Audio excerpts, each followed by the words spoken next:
Good morning. 30th of July 2025. Welcome to my virtual journal.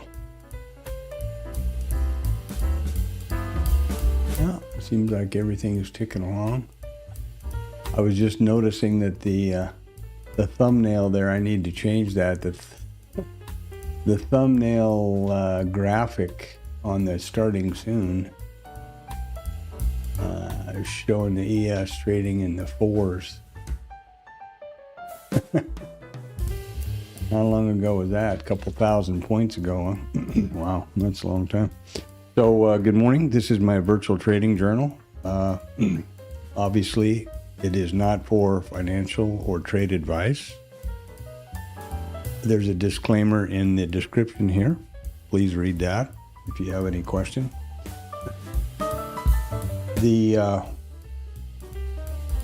I stream this in high def 1440p and 60 FPS. So you can go down to the little quality on your screen and or on your stream in YouTube and pump it up if you quite a bit clearer. I noticed that last night when I was reviewing the stream.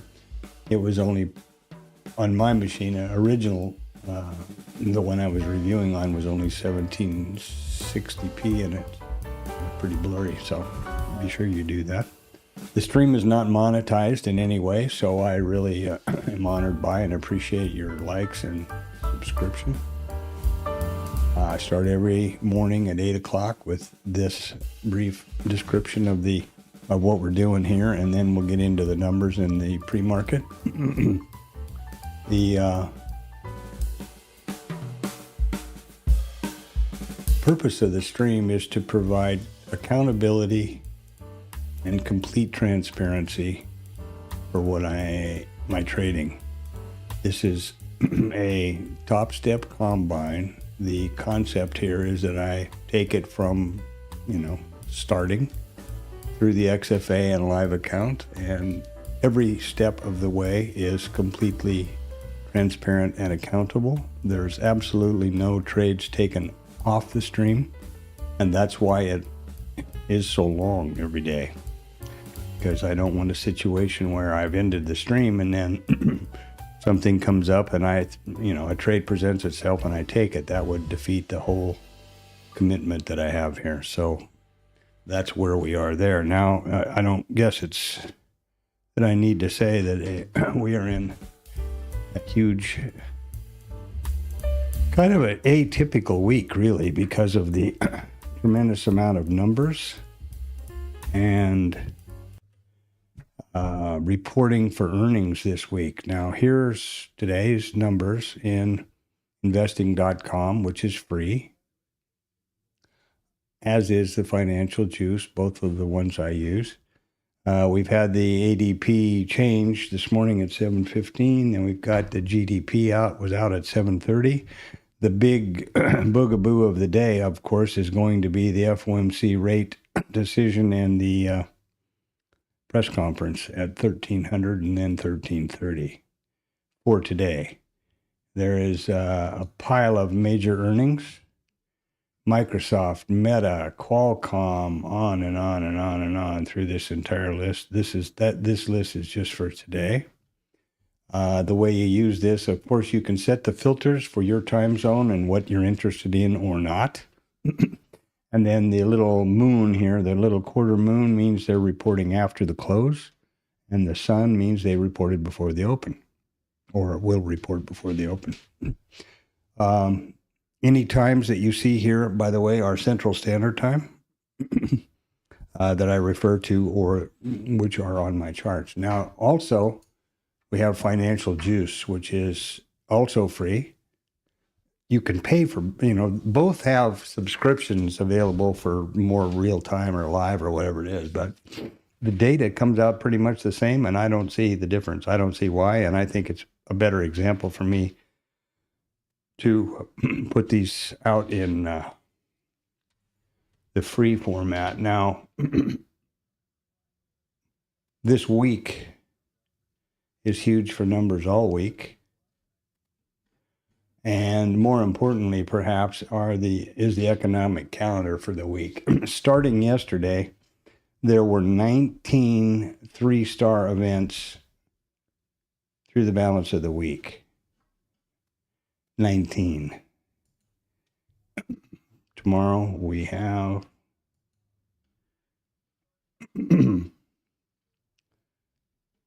so there was yesterday, the beginning of them. Now we have here's today. Tomorrow we're going to have the PCE numbers out, and then initial jobless claims, and the Chicago PMI. Friday, the granddaddy of them all, non-farm payroll, among several S&P global manufacturing PMI, et cetera. So this is a huge week for both earnings and numbers. A real good week to stand by and narrate what you're seeing and curtail your trading to A+ setups only. That would be my recommendation if you don't want to get hammered. Now let's look at the analysis here of the pre-market so far. Here is where we opened last night. My new idea here, a workflow. Actually, I picked it up from Ron. I put a marker at the beginning of the session and then try to keep the entire session visible in my screens here until I'm approaching an area that I anticipate engaging with the market, and then I can scroll in, right, to get as detailed as I want. Here's overnight. And let me point out to you that this is 6403, 6417. The entire overnight today, to this moment, is 15 handles wide. In other words, we're in a very tight consolidation holding pattern, waiting to see what these numbers and earnings are going to do. This is Bookmap. This is IRT. This is the ES Mini, NQ Mini, the ES Mini Micro Composite chart, and the ES Mini Full Session Market Profile. Once we open, it'll be just for the day session only, all three of these, 1, 2, 3. This one is always, the Micro Composite chart is always the day session or the RTH session, and each of these candles are 1 day. The concept here is that wherever price overlaps, I draw a volume profile around them, and that in turn generates the Micro Composite chart and the Micro Composite POC volume point of control. High, low. The red and green lines in here are the high and low volume nodes based on the high and low volumes, or the nodes of this Micro Composite volume point of control. They push automatically to Bookmap, as do the session prices up here. Bookmap. Stand by one, I'll be right back.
All right, sorry about that. A little confusion outside here.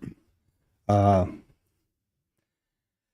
here we are in Bookmap. This is the micro composite column where I manually enter these flags or levels. This is the all-time high for the ES, put in on the 29th of July, yesterday, right? In the RTH.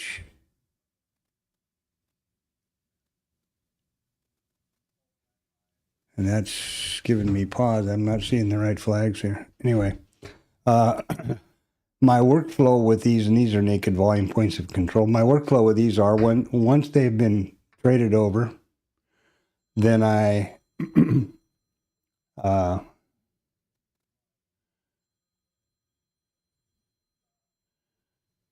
change the, now the phone's ringing, then I change the text to black.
Well, sorry for that. Threw me off kilter there. My son called. His birthday's tomorrow, and we haven't talked in a little bit of a while, and obviously that's a priority. So, where in the hell I was, I'm not sure yet. We had gone through the numbers, and we're going to do the pre-market if my memory serves me correctly. So, we've opened now. I'm going to jump right past all of that. Basically, we had a big, tight consolidation period. Everybody waiting on these numbers. This thing is not restarting as it's supposed to, so that's disappointing.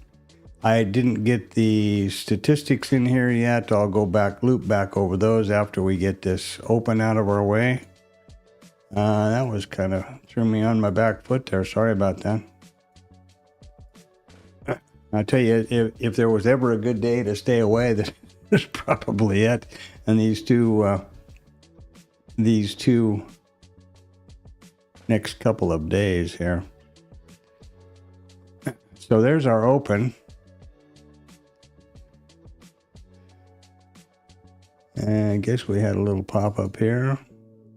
Get my flags in there. My cadence is off here, so I apologize. We're testing higher, testing lower. I would anticipate a tight rotational day, morning, just as was the overnight. Here, get these switched out to the RTH session. Yeah, nice talking to him. My baby boy will be 52 tomorrow. Holy Christ, time goes fast. Really amazing. Life is what happens while you're making other plans. Make the most of every day. That's advice from the old one.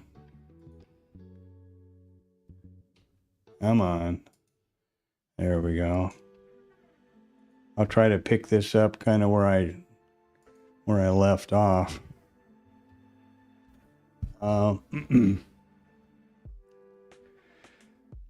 Yeah, so I pretty much covered the, we're just getting into the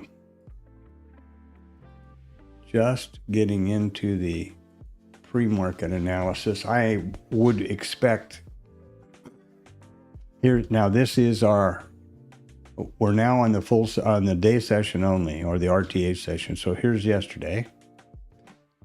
We gapped up a little bit from the close, but this is not a gap opening because we're within range, right? So what we have done today, our opening type, which I'll change in a minute, is higher in range. Okay, so I'll get over here, get back to my workflow. First thing I do is change this column, so we're higher in range today. No surprise, and I would expect a rotational or an open auction. There's no real axe to grind as far as inventory overnight. We were pretty much balanced in a 15 handle range all night here, and now we're even in a tighter range so far this morning. We've got the IB high and low 13 to 5, so we've got about a 7-point range so far this morning.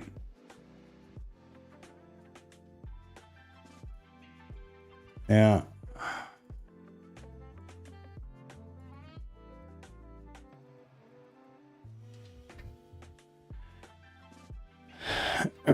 Okay. And I will put my vertical marker in for this is the session marker. Here is there's the ETH session marker. There was the total sum and substance of our overnight, including the numbers this morning. And here we are now. So you can see that we're in a very tight consolidation. I would expect a rotational day. We're in the big hold, right? We're waiting and see. Wait and see.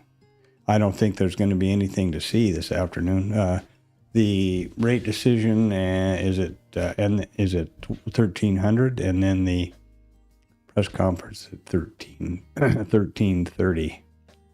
There was a whole bunch of random risk posts this morning early.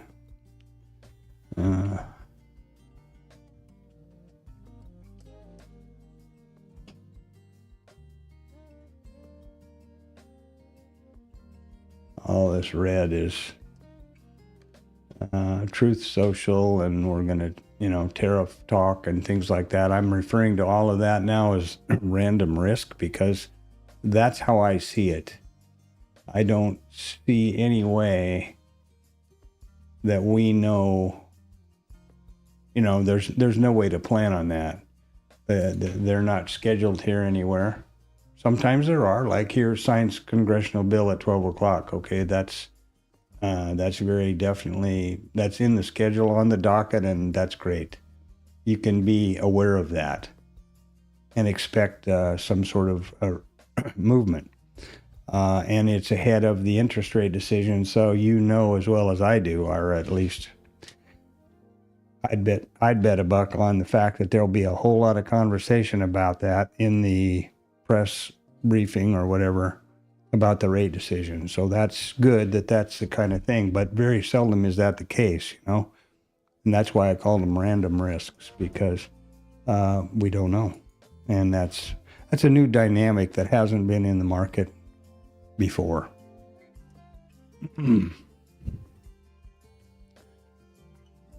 Okay, well, there we are. Sorry about that, but it was nice to talk to him. I'm certainly not gonna not take the call. It's amazing that I heard the phone call, to be honest with you. I don't keep my phone around. I had to go chasing around the house to find the damn thing. I'm not one of those people that looks at his cell phone every 15 seconds. We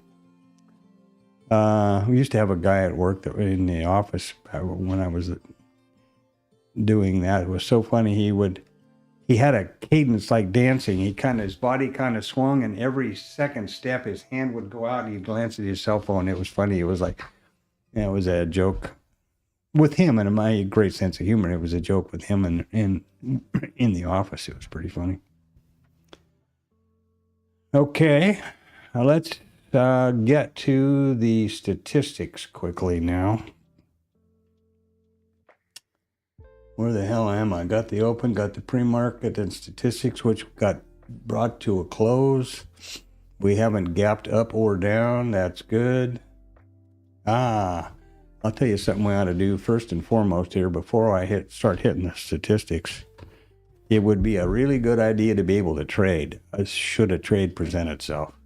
The way you do that with Bookmap is the following. You first have to click the padlock here, which activates the trade control panel. And just stand by one. So, Jesus, what a morning.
I guess this is the universe's way of telling me to calm down and be patient and not worry about trading. Or maybe, I don't know. There's one thing after the other this morning, and usually I go weeks at a time without any any disruptions. So I'm sorry, let's get back to where I was, which is the trade control panel.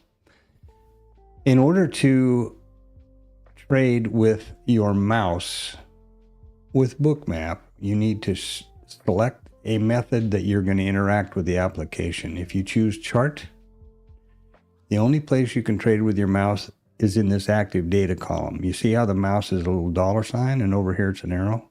That line right there? Okay. If you choose DOM, the only place you can trade with your mouse is the DOM columns.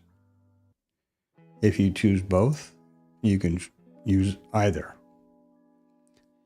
In any of the three, you can use your keyboard and hotkey, providing you've established that, enabled that facility.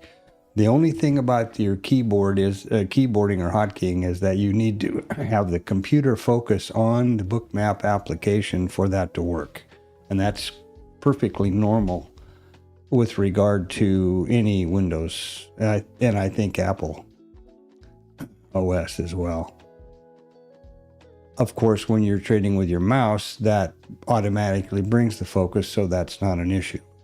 I have started to, some time ago now, and convert to trading with the mouse only in Bookmap because I believe it's faster and more precise. So, but you have to be damn careful. You don't accidentally be pointing something to you guys and click right over here. That means I'm in a trade and didn't mean to be. That's the one, caveat or warning that you should definitely take on board. When I started this, I would only use the DOM columns in the mouse, and then because I know I'm not going to accidentally click over here. But just as recently as a couple weeks ago, I was trying to draw a trend line to point something out, and I got my mouse on this side, and I was in a trade before I knew it hit me. Now I have a facility in my trade plan that, let me show you how that works. The second, when the trade control panel is hidden here and you get your real estate back, you also get cancel all and close all positions buttons. And I immediately hit that because that's in my trade plan without even thinking about it. And close the trade with no movement one way or the other. Now, as it turns out, that mistaken trade went on to both targets, go figure, right? But so anyway, back to the point at hand. That's how I do the selection. And now the next thing I need to do is I use multi-brackets. And in the multi-brackets, I trade with a risk-neutral trade management system. This is the smallest package, and it needs to be even number of lots or contracts. The stop for the entire package is at one location. Whatever you select, this number of ticks for the stop automatically dictates the T1 or the first target, risk neutral target. And that is for the same amount of ticks as the stop. And now the mouse is hooked. Same amount of ticks as the stop and for half of the package. Then you have a runner. If it's a 4 lot, 4 contracts, 2 contracts, same price. You can determine the stop location however you do your homework. ATR, chicken bones, voodoo, harmonic rotations, whatever it is, however you figure or calculate your trade. And this is essentially the main criteria here is your risk tolerance for your account size and volatility of the market. So there you are. There's that. Then I make sure that I have the right package selected by the volume or the size over here. And I click this button again to get the real estate back. I've got this window set up to only reflect ticks because I don't believe you should trade your P&L in dollars. All right, so now we can trade. The market is open. I need to continue to flag these migrating VPOCs, which are becoming more normal now. There's 1, 2, 3, 4, 5 of them already this morning. We've migrated 5 times. Yesterday, day before yesterday was 2. I don't remember seeing that before. Still an extremely tight range. Certainly not anywhere to be, jumping off the deep end and and engaging, in my opinion. Notice also that there are no indicators on my bookmap or my IRT. There is the VWAP for both. There's a mid for the RTH session, and there's a POC for both the RTH and full session. And the POC just marks the price at which the most contracts have traded so far in the session. The VWAP is a volume weighted average price. The mid should need to be explained. And a number that lines or levels that could confuse some folks are the IB high and low. IB stands for initial balance, which is an old market profile term, and in reality, these are just the high and the low of the first 1 hour of the RTH trading session. That's it. Okay, I think I'm kind of caught up now. I can get to the statistics. And the way that works is, in this case, we're after the fact, right? We are open now. Our IRT highlights the correct open type after the open, obviously, for the day. And there are only 4 open types: higher outer range, in range, lower in range, lower outer range. So this is gap high, gap low, and the 2 insides in range. We opened higher in range today. It's real simple how this whole story works. The study looks back at 2,000 days. Hold me a ladder for a day. Of these 2,000 days, we opened higher in range 604 days. Of these days where we opened higher in range, we revisited the overnight volume point of control 505 times, which is 83.6. Overnight volume point of control, 83.6.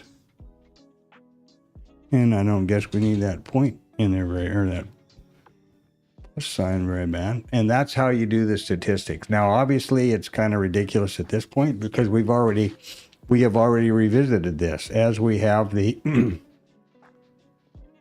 couple other levels around here. But the overnight high, we'll look at that one. Overnight high is 70. Interestingly enough, it's the third most probable. 74.8% of the time.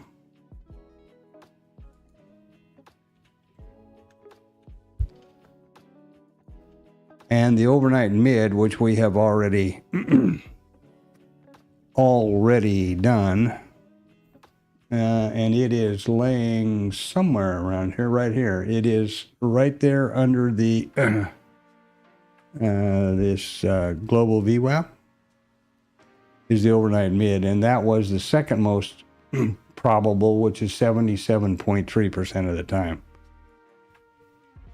Now, I'm doing these now, and I will not continue to do them all, just for illustration and for the sake of the stream. What I'm doing is just, here's the open in range, open type, and I'm just going down the list. Overnight volume point of control, overnight mid, overnight high, previous value area high, that's 71.7.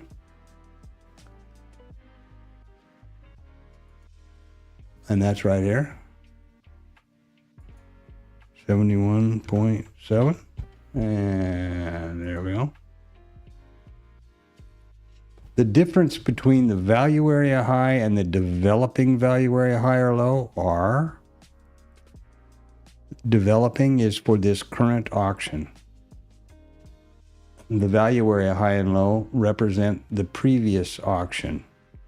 Now, obviously, I realize that because we're in a new RTH session, the previous auction is the just concluded ETH.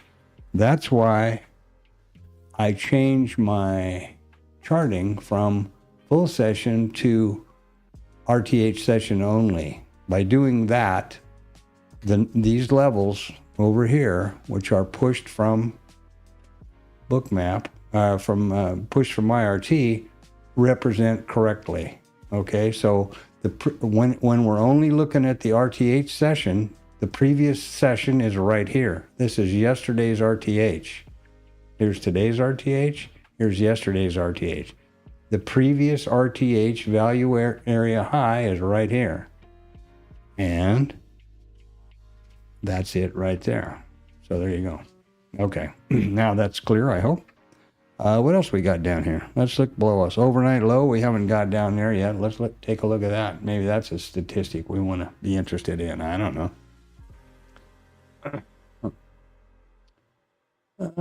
What do we got now? Previous close is 70.9.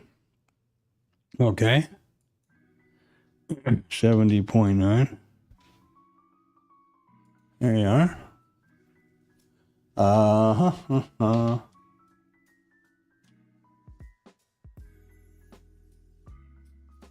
The IB high, and we can't do those because that's changed now. Previous IB low, we can't do. Previous high is 56.1. That's already been taken, if I'm not mistaken.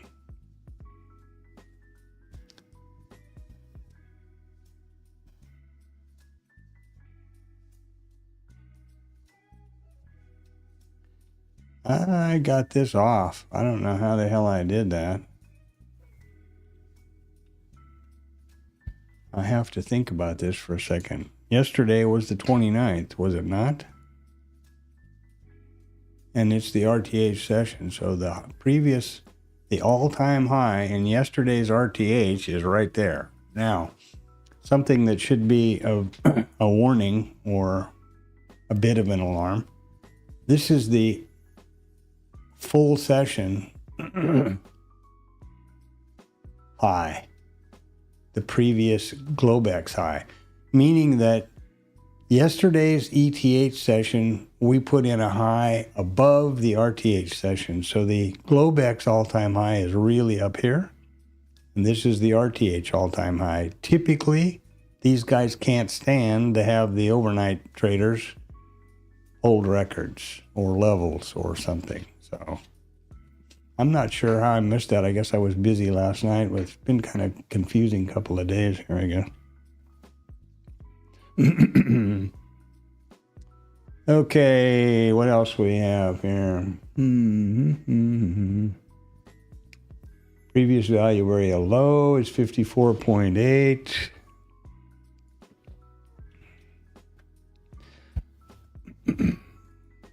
Oop. What happens when you get those?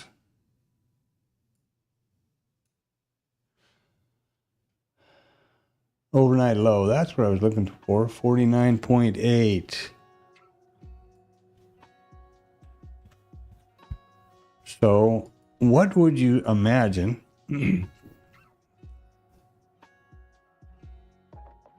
That's good enough. Girls I go with. All right, here we are. We're in a 6405 to 6414. We're in a 9-point range. Nearly perfectly balanced. We've got big Fed rate decision coming up. We have just had GDP. Tomorrow we've got war numbers. Friday we have non-farm payroll. And through the course of this entire week has been major earnings. Today is huge. Microsoft, Meta, Qualcomm, I don't know. Those come to my mind.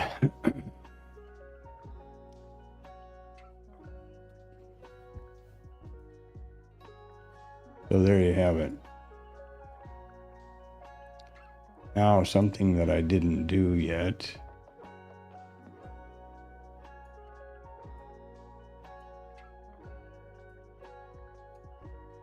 is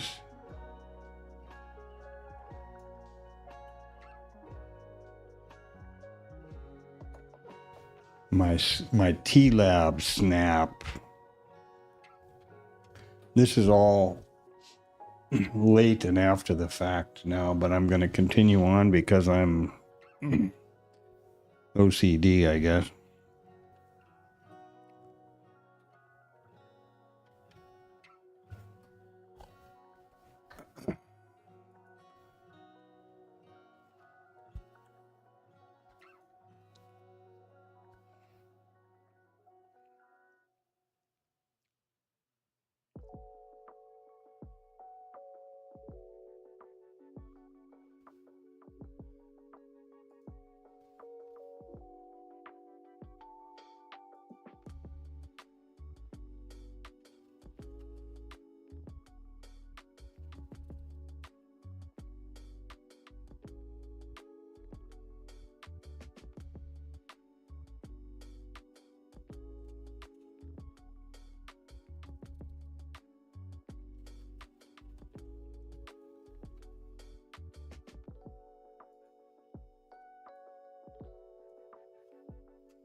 So that's done every day.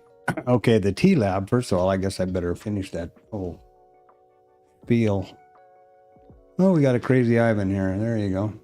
So the TLab is a bookmap Discord chat room called the Traders Lab. You get to it by, you have to sign up to the bookmap Discord server, of course, and there's a link to do that in the description here. And then once you get in there, navigate to this right here, Traders Lab by Tom B. It was started by a guy named, guess what? Tom B. You can use your imagination what that stands for. Who continues to do it at this point and lead it. Now, the thing that's probably most surprising or most encouraging about it is that it is absolutely free, including all the resources and screen snaps and everything else. And you're never solicited for anything, including subscribing to Bookmap. And you don't even have to be a Bookmap subscriber to participate in the Traders Lab.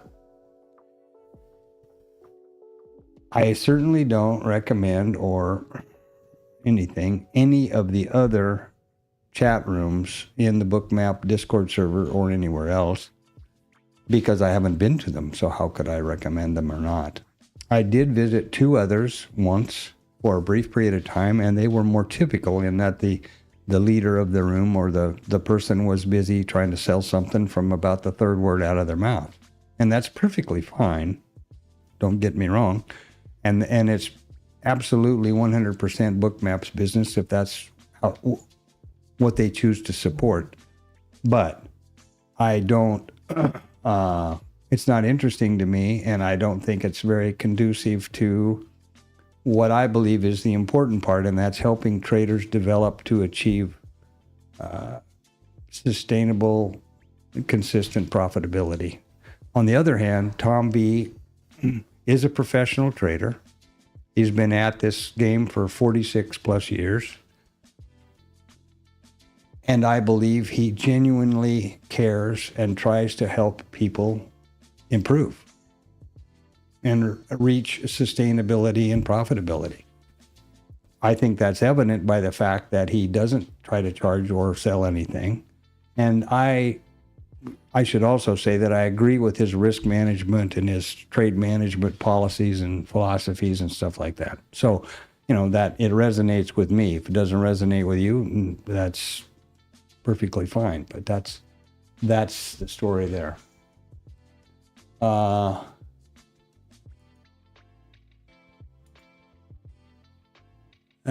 Morning, Antonio. I got really waylaid here on the stream.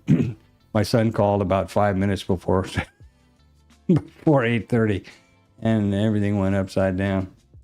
I think I'm pretty well caught up now, however.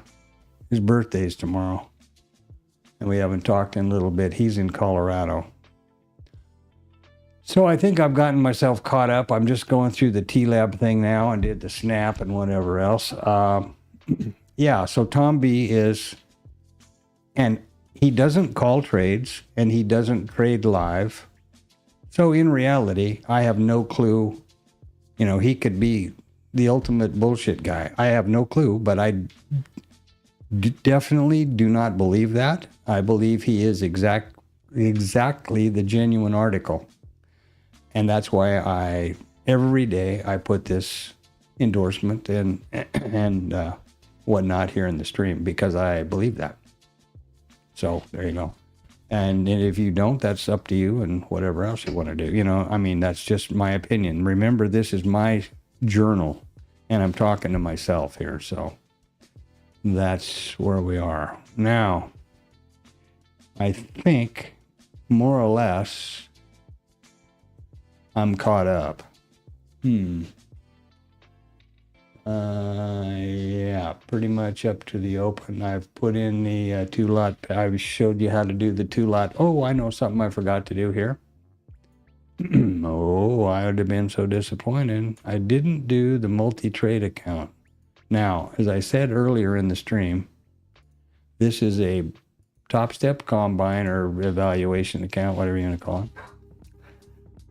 I also have 4 others. So in that, with that multi-account thing, when I make a trade here, it is automatically copied to those 4 other accounts. Win, lose, or draw. And should I make a trade today or the last time I did, if you're reviewing other streams, you'll see confirmations pop up here. And instead of 1, there'll be 4 or 5. So, and that's pretty handy. There's a couple things I think you need that are important to do, and that's completely forget about that. That's what you have to enable it, of course, but then completely forget that that's what you're doing, I think. And in my case, I approach this strictly as I guess you could say I'm pretty disciplined as far as trading goes, probably too much so in that a lot of the time I am I have paralysis by analysis, right? So that's not good, but I don't overtrade or I'm not really compulsive. And at the moment, I'm vetting the IB trades and some thinking about what that is and why. The IB, remember from the pre-market here, simply the high and low of the first 1 hour of the RTH session. So at 9:30, this will stop moving down, this will stop moving up, and the IB statistic will be in play. Notice that a big pile of liquidity, 178 contracts, just came in here to the book at 8:50 at the IB high. That's one of the nice parts about the heat map. So back to the IB trade.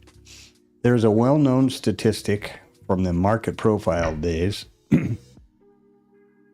that goes like this. After 9:30, the IB statistic is active because the IB low and the IB high will cease to move. So that they have marked out the high and low range for the first 1 hour of the RTH session. There is a greater than 97.5 or 7% probability that the IB high or low will be exceeded by price in the balance of the RTH trading session. And that percentage applies across all 4 open types. So it's substantial. Okay? Now, I don't try to trade to this statistic. In other words, okay, we're above the right here. Let's say price was trading, or let's say price is trading right here. Well, we're below the VWAP and the mid and the full session POC, and we're just testing the RTH POC. I believe we're going to head down to the IB low. That'll be the statistic. That has not worked for me at all, and I don't recommend doing that. What I am vetting now is that after the statistic has been satisfied, in other words, if price should come down here take out the IB low. That means that statistic has been satisfied. Depending on what price action does after that point, two possibilities can occur. The IB failure, which means price looks lower, comes back up, can't get anywhere, and trades back to the mean. The IB failure being essentially a mean reversion trade. Or price goes through, takes it out. Now we're going to go up to the top, so I should be using this example, I guess. Price comes up, comes back down, doesn't get anywhere, and comes back across it, and continues on. The IB continuation trade. The reason I'm vetting the IB trades first here is because it's one of the few setups that gives you a trade opportunity in either of the typical market types, rotational, which is the prevalent market type, or directional, which is less common. It's one of the only, for example, if you're trying to vet a mean reversion trade, which is a valid setup that we use, well, that's only mean reversion, isn't it? It's got nothing to do with continuation or trend or directional market. So you can only use it in a mean reverting or a rotational balanced day. That's why I picked the IB first.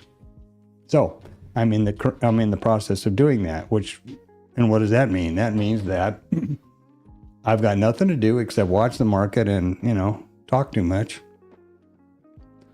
until 9:30, because I'm not going to be interested in any way in taking a trade before then. One of the beauties of doing this vetting and trading only vetted setups is there's no surprises. I think it's real important if you can figure out a trading system and methodology that is relaxing and calming to you.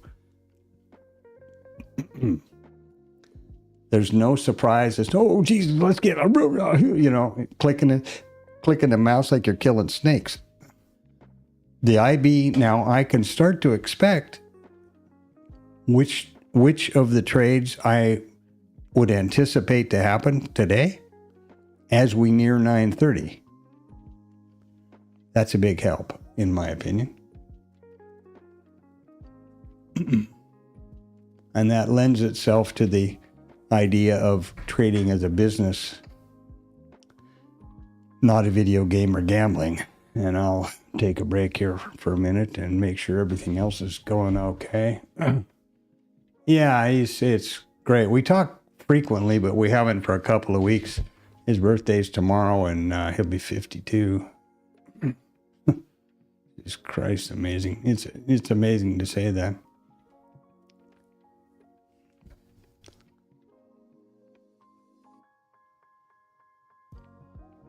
They're going to go up to the headwaters of the Colorado River up to Granby, and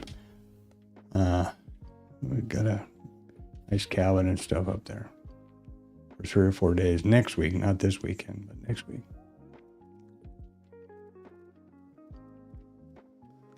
All right, so we're anticipating the IB trade. That's what we're vetting. Here's the IB high. Got a bunch of liquidity up here. Is that going to be the lid on the pot, or is that going to be a magnet?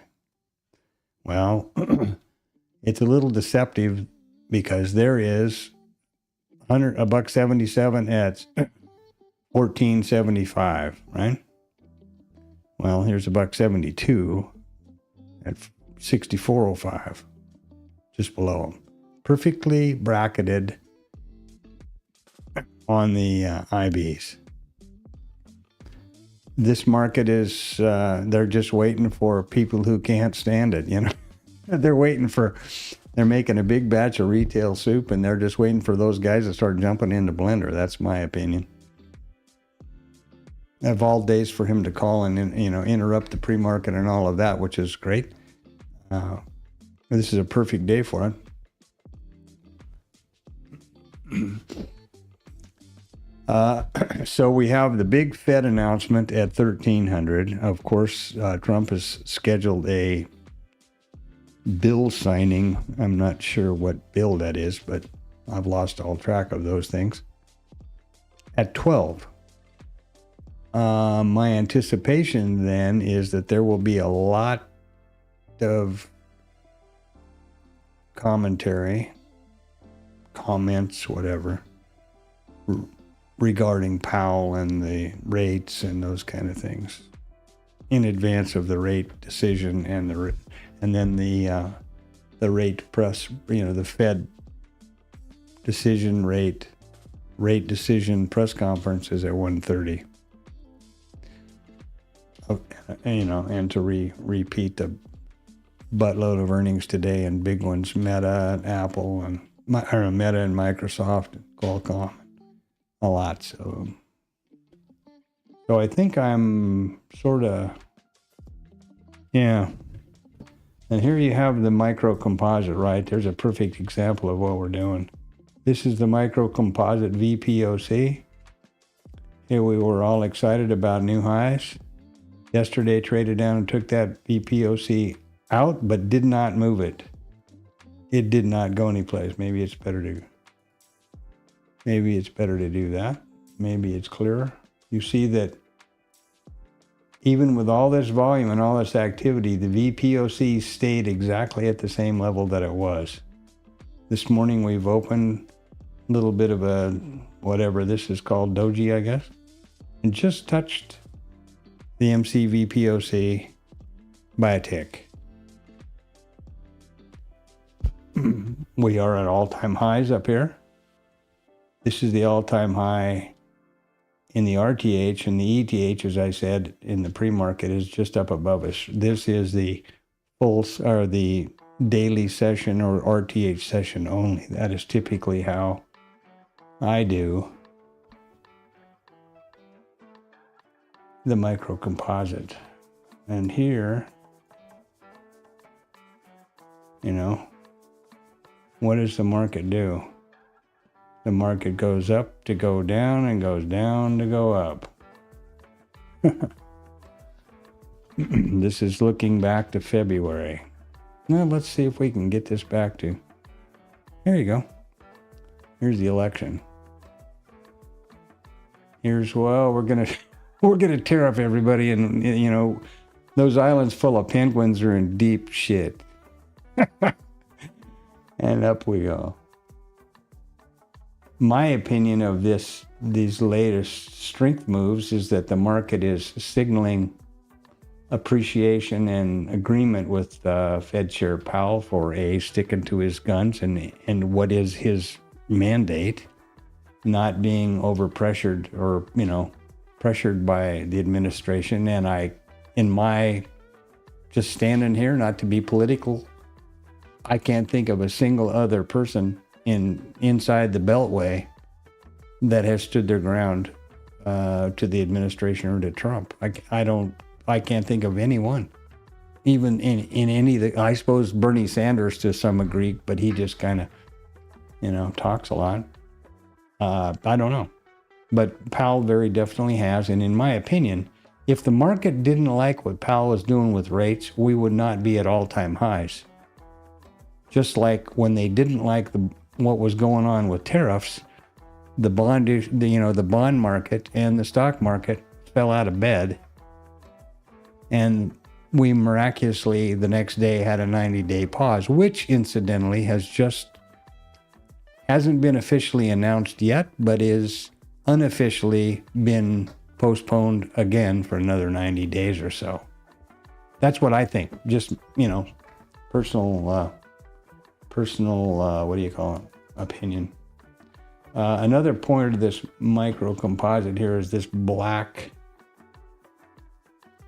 volume profile and the high and low volume nodes. That is the granddaddy of them all as far as market profiles, volume profiles for me, and that goes back on the ES continuous contract to September 23rd of 21. That's that.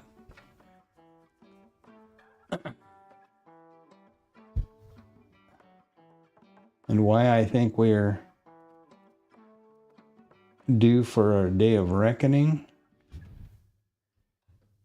The market is a zero-sum game. And that means for every one of these contracts and every time somebody bought this market, someone is on the other side of that trade, the counterparty, selling to them. Futures are a zero-sum game. That's why they call them contracts. They don't call them shares or stock. That's the reason. It is specific. It's like that, the saying that everybody hears every day, but you just blow off because you think it's some legal boilerplate or don't pay attention. And it's probably one of the most important statistical facts that you ever hear to do with trading. And that is, past performance is not indicative of future results. That is a statistics fact. It doesn't matter if 10,000 days or whatever time frame you want to use are negative or are down. That does not affect the probability of the next trade, which is 50-50. That is also a statistical probability or fact. This is a binary market that can only go up or down. There's no horizontal movement. That is strictly put on, we put time on the market for our, humans to figure out. That's why a market profile doesn't have that. Market profile doesn't really, what am I doing now? Change this to I'm sorry, I didn't change this to the RTH only, but market profile doesn't really do, they call it time price opportunity because these brackets kick over every 30 minutes, but you notice that it doesn't run out. The horizontal movement is based on the volume of the number of times the TPO or price passes back over this price level. That's how the market profile works. And if you expand any one of these profiles, for example, you don't have this kind of charting available to you, the market profile is just a 30-minute bar chart. That's it. Very simple. Each one of these brackets is 30 minutes, and it's just a 30-minute chart. Now let's get back over here because we're at 9:20, and something good's going to happen. We're going to get up here and smack this IB high, get some of this liquidity. Will not be a new the IB statistic because it's only 9:20. There's another statistic that I forget to mention frequently that was recognized and developed by Rod, who's a really good guy and good trader, statistician, coder, etc. He's developed Static and is a member also of the TLab, part of the crew over there. Another thing of the TLab I think I forgot to mention, probably because I'm all scattered from my timeline. There's a good crew of people in there. It's not like Romper Room or, some of the bells and whistles and crap that you hear in other places. And a lot of course, there's,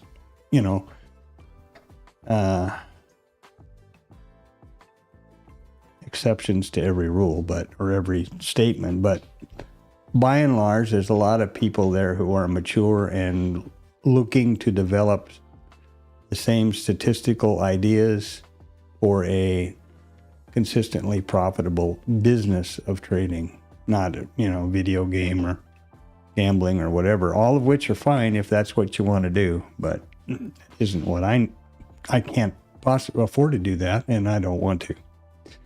Anyway, Rod determined statistically that there is a greater than 90% chance or probability that the high or low of the first 30 minutes, which is right there, is exceeded by the price in the second 30 minutes. So let's see if he's right. There we go. And he's exactly right. There's the statistic once again. Here's the first 30 minutes. There was the IB high. We've just exceeded it. Now, because it's not 9:30, the IB high will move up here now. So the IB30 has been satisfied. We're still not in the IB statistic has not been the old-fashioned one because it's not 9:30 yet. Central Standard Time. The first 1 hour of the RTH session has not been concluded.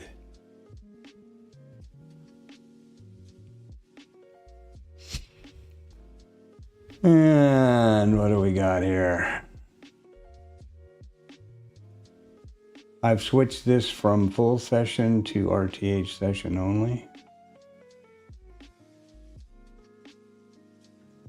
And that's real easy to do, like that right there.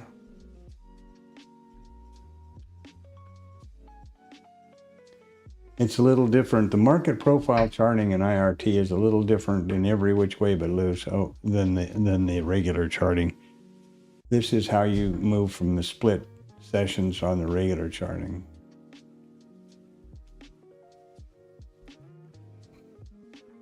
Well, look at us go. We're going to get that overnight high. 74.8. Ooh, everybody's excited about something. What did somebody say? Somebody had to have said something there. Let's check.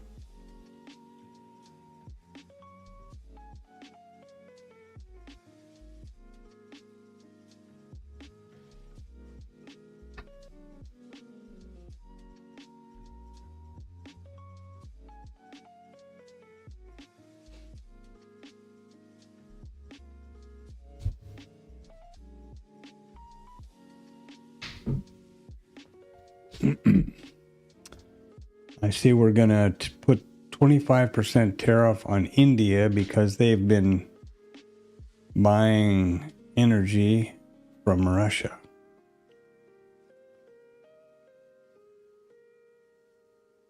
That was a similar decision on China, towards China, for buying oil from Venezuela. Until last week, I guess, when the administration approved Chevron to start pumping Venezuelan oil again. I was shocked about that one. That's one of the bigger, that's a monumental flip-flop. We've been sanctioning and having a strong response to Venezuela for several administrations now.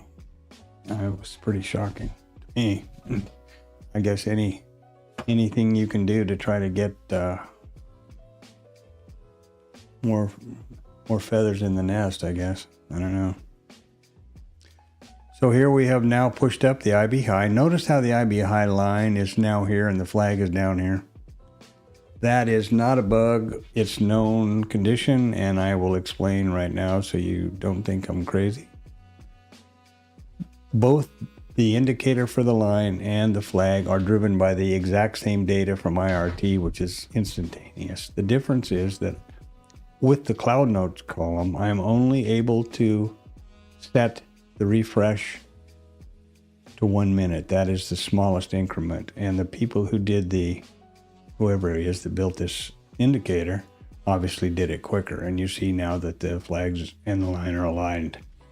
First time I saw that, it drove me nuts, which is a short trip. But I realized what is going on and looked into it, so it doesn't. I think it's important to point out. Personally, I am real data aware, data conscious. So if I think I've got a data problem, then I'm hands off till I figure out why.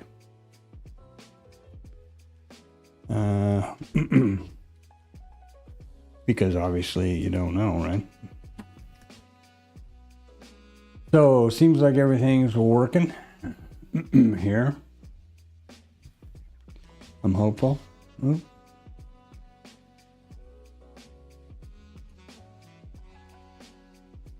I think I'm pretty much up to speed now, covered everything plus a little bit, and here we are. Now we're starting to poke our nose up a little bit directional to the upside. Did you see this? The last few days, that's been the case. and let me explain something about the IB trade, which I'm trying to vet, which I am vetting, not trying to, I am.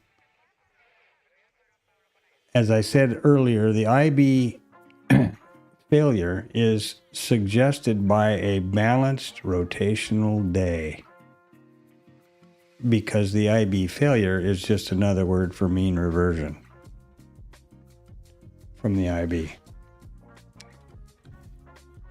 The IB continuation, however, is in a more directional day. The last 2 days running, we've started out with the first hour, or even more than the first hour, balanced and rotational, and I haven't been able to mentally get my switch gears or get the tanker turned, or whatever euphemism you want to use, to look for IB continuation trades, but they have been bell ringers the last 2 days. Clean, simple, no heat, absolutely clear as the nose on your face, plain as the nose on your face, and gone on to both T1 and T2 plus without me, because I didn't take them, because I am pretty disciplined about these things. Well, I'm trying to be, anyway. Now we are not in the 9:30 hour yet, so this new extension of the IB high up here has done nothing to us. And I don't know why this value area high flag keeps doing that. I'd like to know. It doesn't change at all on my IRT side, so I'm not sure what the hell story there is, but for some reason Bookmap does that frequently. This will go away and move down and then jump back up where it belongs. I don't know. I don't know. To quote my friends in the Caribbean.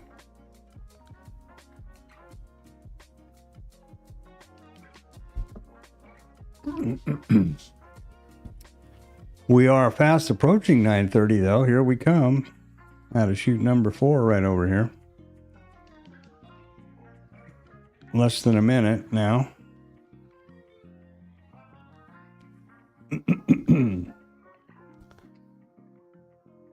Okay, in this environment and this day with this news coming up, as much as I want to take a trade, I am more conscious of the fact that I don't want to be kind of FOMOing or really wanting to or something like that, right?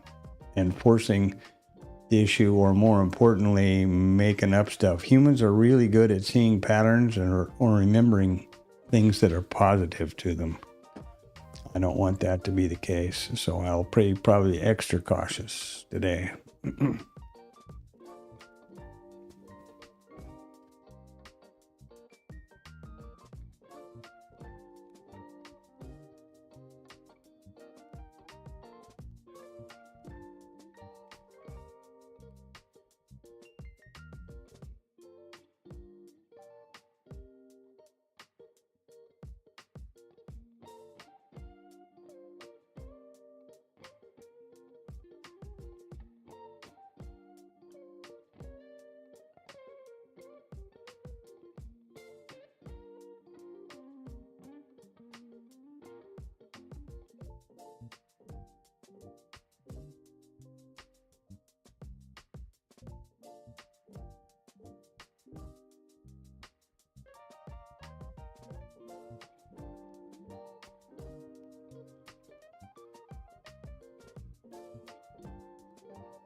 Okay, dokie. 9:30 has come and gone, and we just tested that high right there. Look at there. What do you suppose is going to happen? I would guess, if I was a betting man, I'd say the IB high will be the statistic. I think that's a safe thing to say right now. There you go. So the IB statistic has been taken out, and we just tested up to this liquidity sitting here at the 20 with the value area high just above us. What do I think is going to happen now? I can safely say, I don't know. I am not anticipating one way or the other, frankly.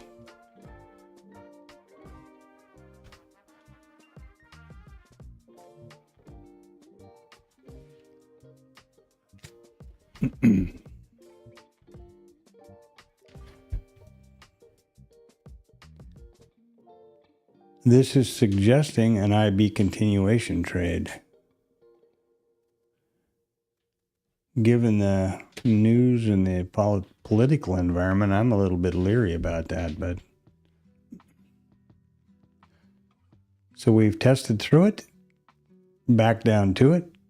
Are we going to come under it? We just did. Now what's going to happen? Are we going to get follow through, suggesting the IB failure? Because we do have room to fail, right? We've got more than enough range on the, meat on the bone down here from 19 to 13 to the first obstacle, and our mean, the mean is this POC down here at 10.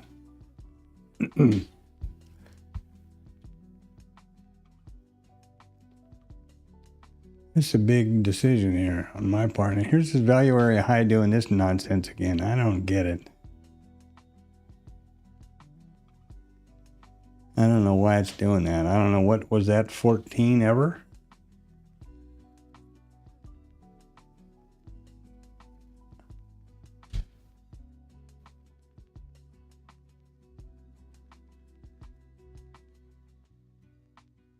Oh, I do know. That's the developing value area high. Why that's happening, I don't know.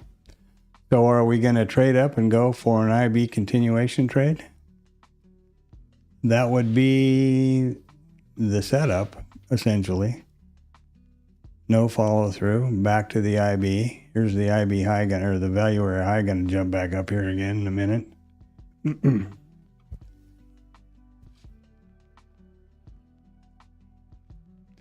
Unfortunately, I think I'm putting way too much, I'm using or applying too much discretion to these trades for the entry decision.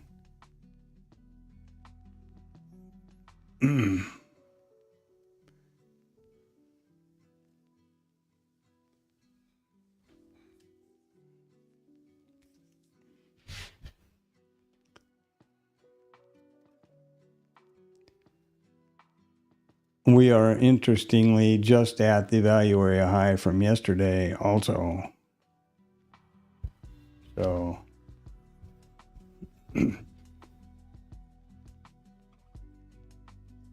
I'm not sure what I would think at this point. And in my world, if I'm not confident about my entry or my decision, then I'm hands off until I am. As much as I would love to take a trade today and then take one tomorrow and be over that milestone, and that would be all great.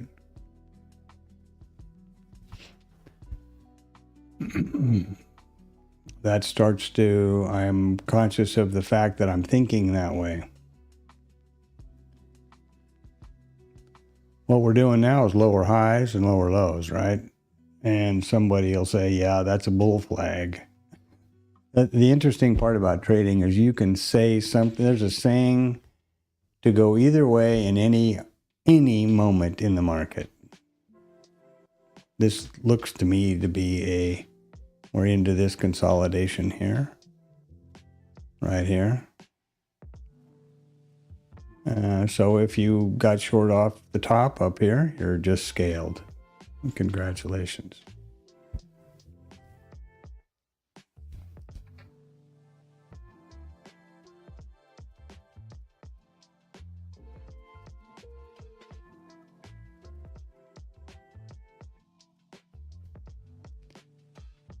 The overall context of the day is up, isn't it? So a short up here would be in line with my basic disposition, I guess, because I seem to prefer shorting. I seem to look to that always first. I'd like to think that it's not the fact that I have a negative personality, but because I've recognized over the years that we go down faster than we go up.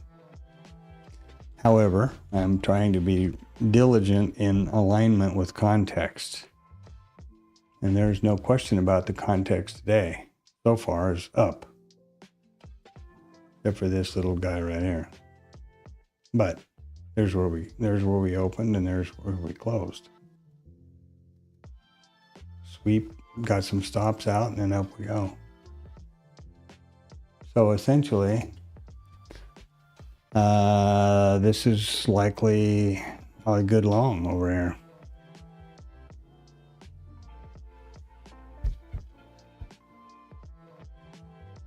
Could also be looked at in terms of the bar trade, where we have a consolidation, breakout, retest, breakout, retest. And I think I believe the thinking about that setup is that you lean in the direction of context, but I'm not sure.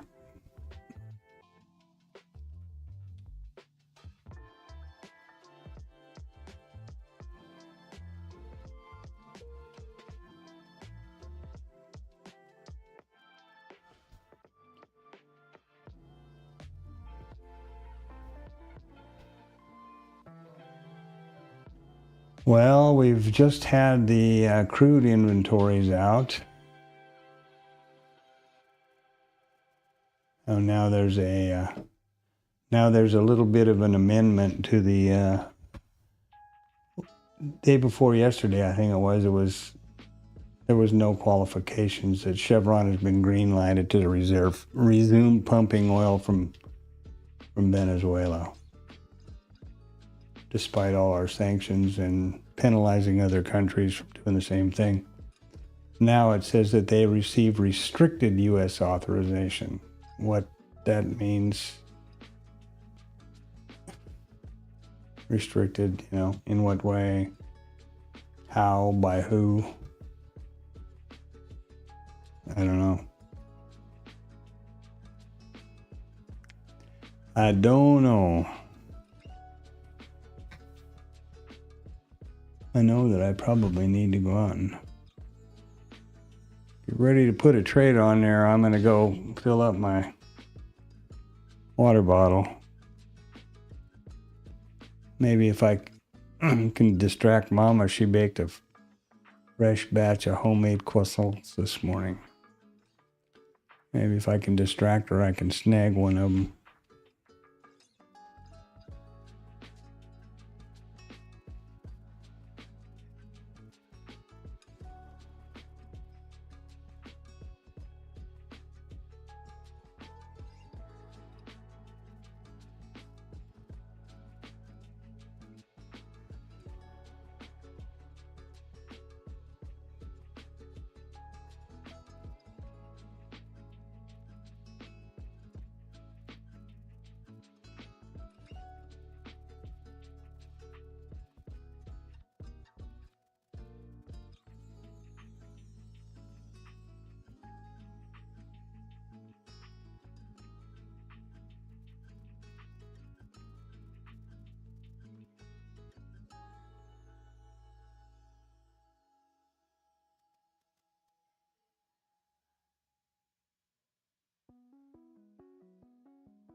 Okay, and where are we? Just where we were when I left, huh? That's, I think, symptomatic of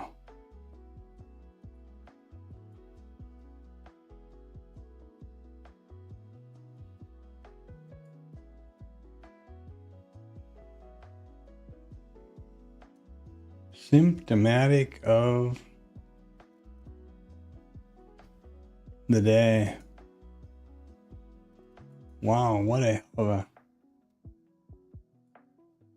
hell of a spike on the NQ, or the MNQ anyway, on the open. Holy smokes. Quite a biggie there. And now pushing up out the top.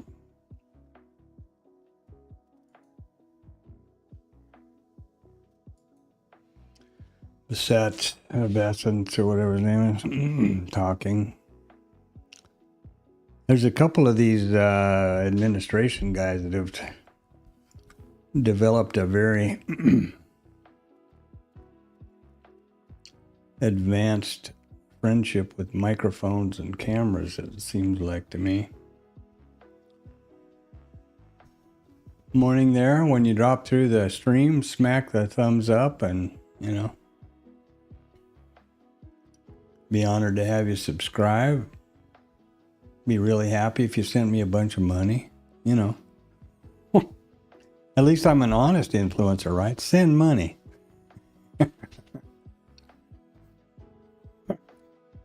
Maybe not. Okay. Well, I am extremely happy that I didn't make some decision one way or the other here. We're now rotating, putting in another distribution up here at the top from the looks of it. I think this is just a real bad day to make any kind of a directional call, and I'm not going to do things like the bar trade or scalp or any of those kind of things because I'm working on the IB trades only.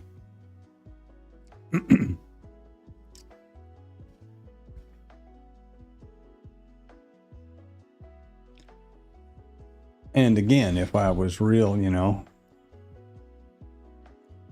clever Trevor on the mouse button and shorted right up here, making a determination it was going to be an IB failure, I would be scaled. And the real objective, first of all, a trader's primary objective and job is account preservation, risk management. That's why I like very much the risk neutral trading system that I've adopted here, explained. And so, you know, where say you're short here and you're scaled, once you've got the risk neutral scale off, it is put on your helmet and put your feet up, and the market will do what it's going to do. Remember that the outcome of the next trade is 50-50. Absolutely. So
my spider senses are heightened here.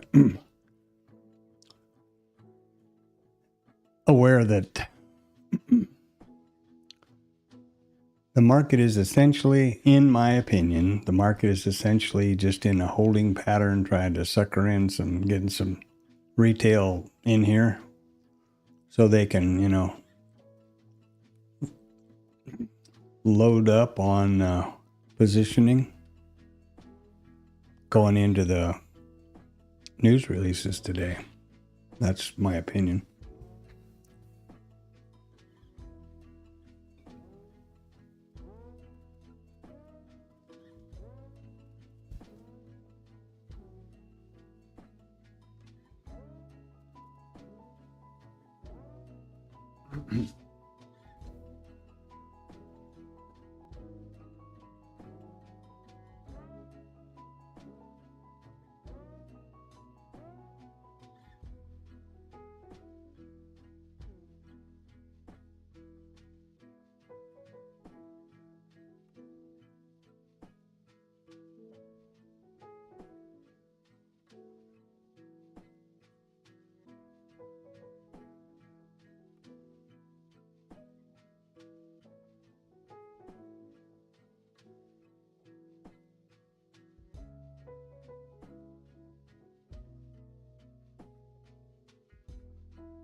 I think I was on mute, but this IB VPOC migration here is a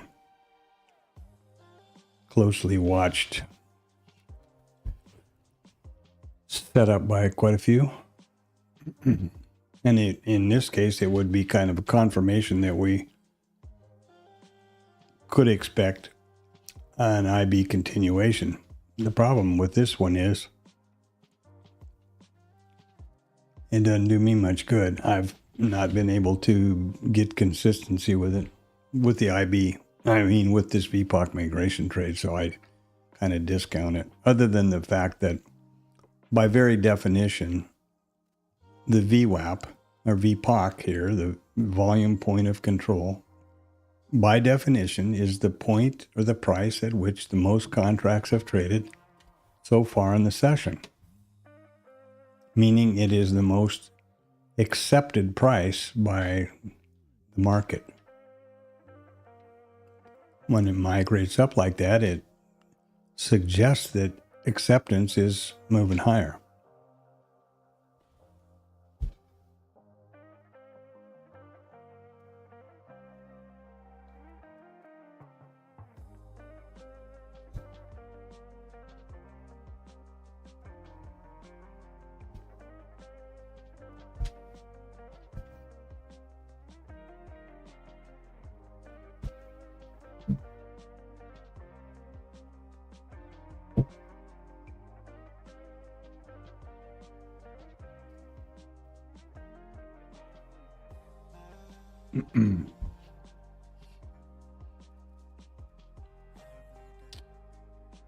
All right. I guess everything's going right. I haven't monitored the stream yet.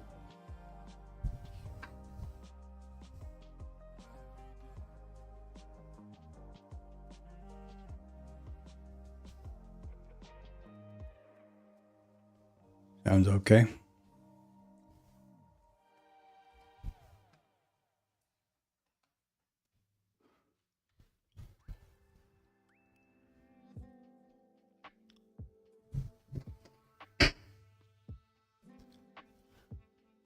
Well, this is about as much fun as you can have with your clothes on, I guess, right here, isn't it?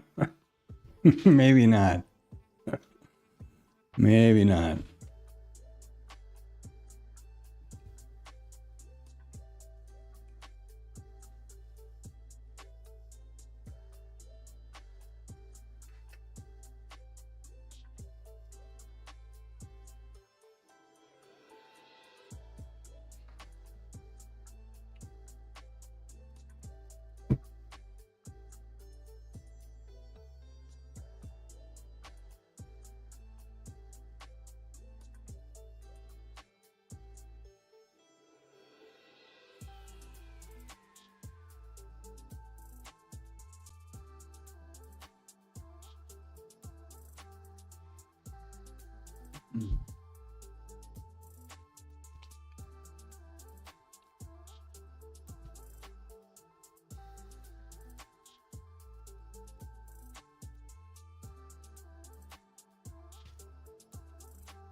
Yeah, these days I'm disappointed in my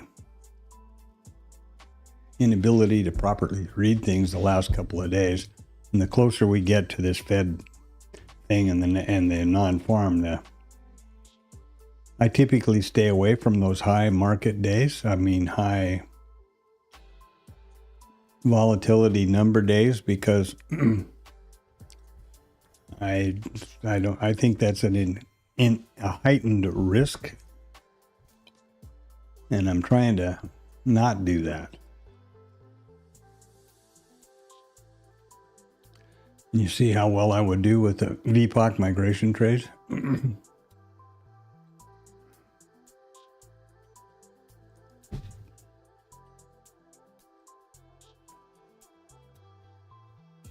It's so obvious, you know, when it migrates, but that's as far as that trade goes for me with being able to figure it out. And I would love to. I sometimes wonder if the market participants intentionally use very, very visible, widely understood things like that, signals like that or conditions like that. You get everybody along, and then you get all their stops down here for bargain, cheap prices, and then you can reload and up you go, or whatever. I don't know. I mean, not to be a conspiracy theorist, but I do wonder about that from time to time.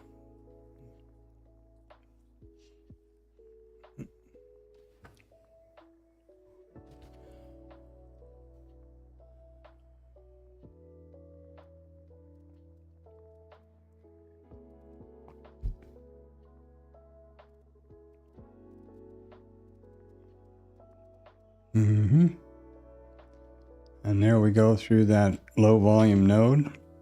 And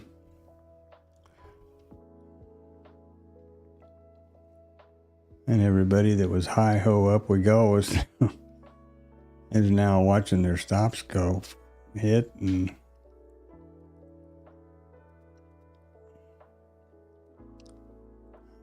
is wearing an upside down smile now.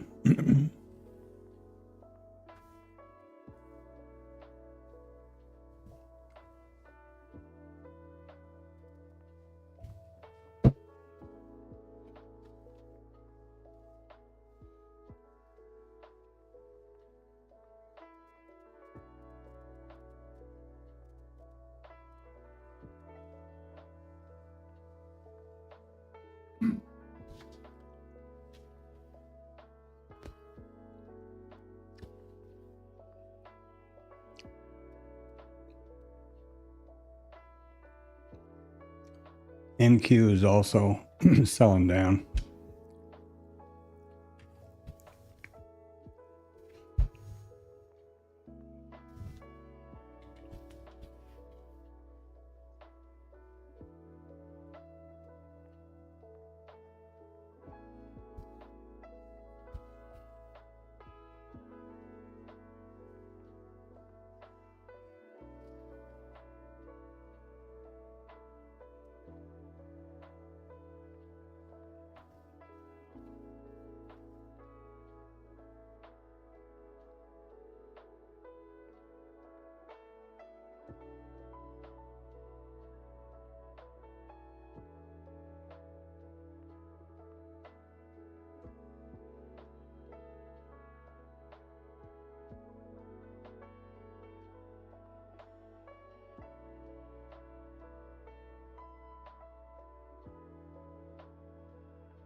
Well, in internet influencer rearview mirror fashion,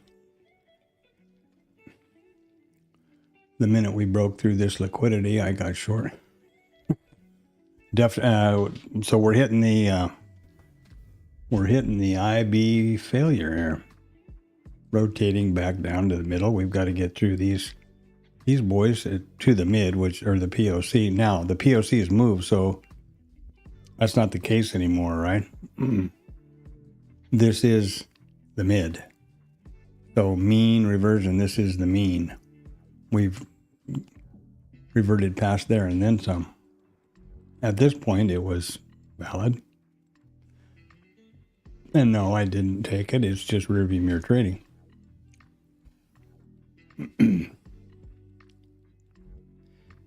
But it's working out sweet for whoever did, and that's great. Congratulations.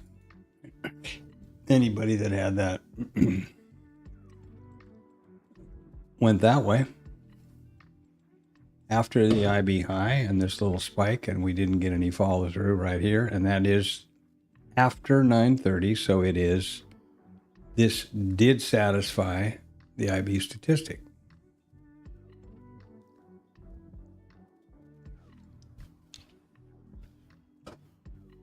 And in hindsight, I can say that here was the IB failure.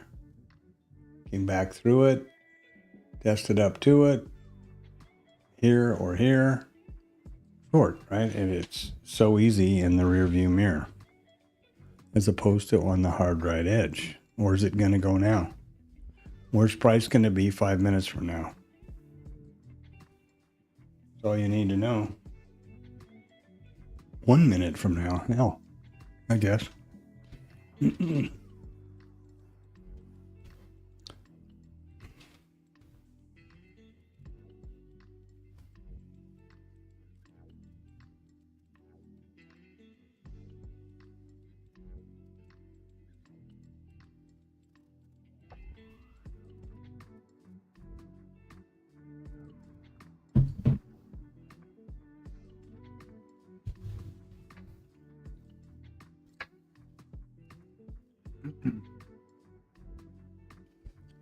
One thing for sure, price is going to go up or down from right here. If you had to guess, I would say down. How far? Who knows? What have we been doing? Lower lows, lower highs on a different time frame, of course, but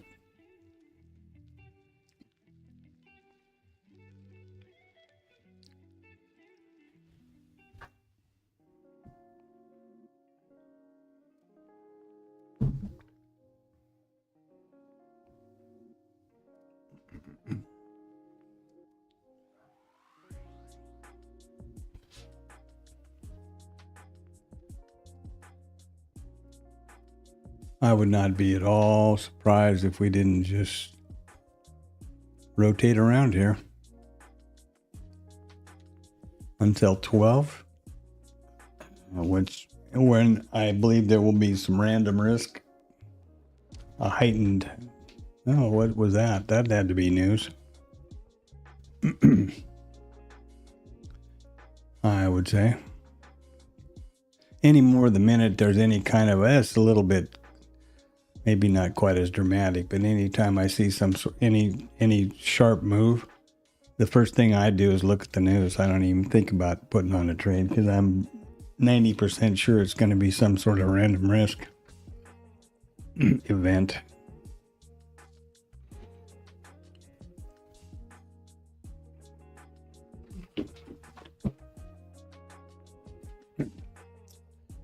You know, it seems that it kind of goes in the order of Trump and then Besant and what's his name? Letkin or something. He seemed to be the media friendly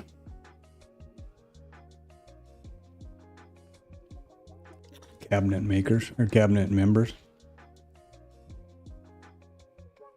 I don't think I've heard two words out of that professional wrestling lady.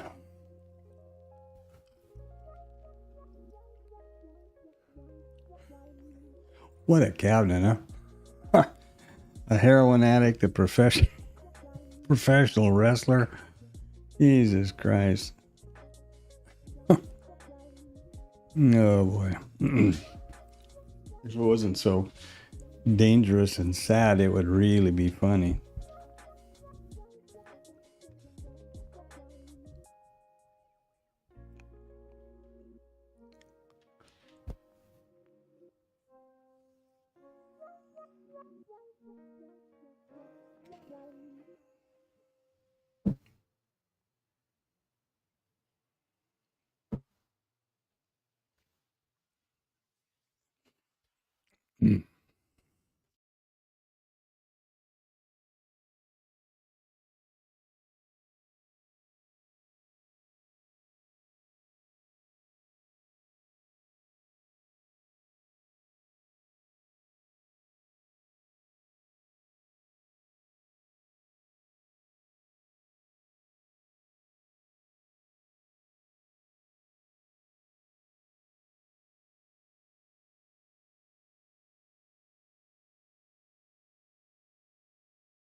Oh, I didn't stick to my guns here.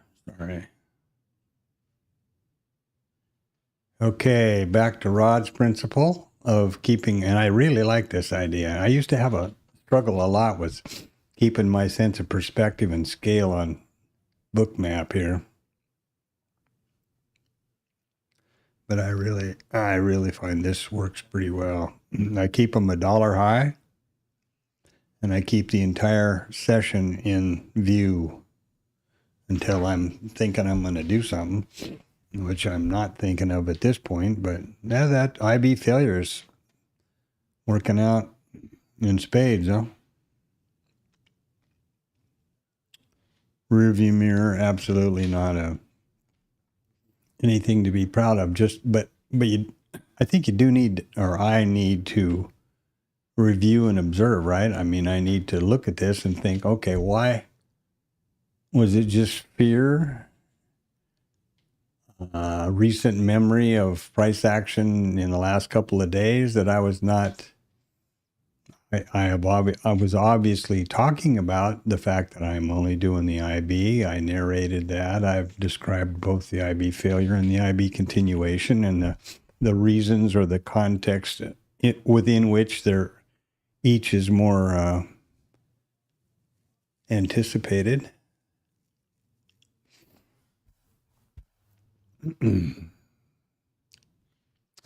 Now we're approaching a situation where I remember a old WebEx or whatever they were in those days on Big Mike with Murad Askar or FT71. And he was showing people he had exported, at that time he was a big supporter and user of IRT. And he had exported a bunch of data and was giving a webinar about how you do statistics with the data. And he was using the IB statistic as an example. And right now, he would say, okay, we've taken out the IB high. The probability that we take both out is about 32%. So you have essentially, from right here, you essentially have a 70% probability that the price is going to turn around and go back up. In his opinion, that was, and now you just lost your, you just lost your money. But in his opinion, that was the more favorable statistic to be watching for. He didn't mention, or I don't know if he was aware of or had vetted or whatever, the IB failure and the IB continuations. I don't know about that. But I'm telling you, I'm just talking about what I heard years ago, and I have a copy of it somewhere. I think it's still on YouTube, actually. You can search it up. Interesting. So he would say, okay, we've taken out the overnight low, the overnight close, the IB low, and now what's he going to do? Right here, he would have justified a long, and maybe it's still just because we are only a couple of points below there, right? 2, so you wouldn't be stopped out yet.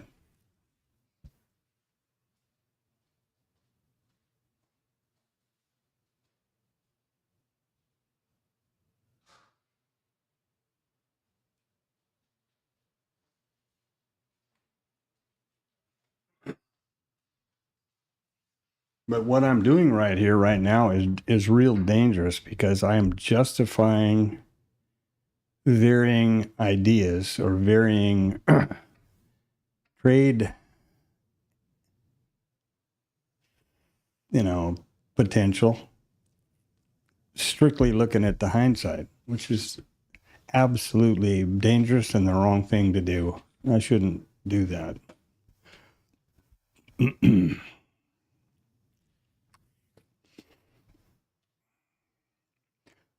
fact about FT71 and now it is strictly a statistical probability that there's only a 30% chance you're going to get here, meaning you got a 70% chance you're going to revert back the other way. That is a viable.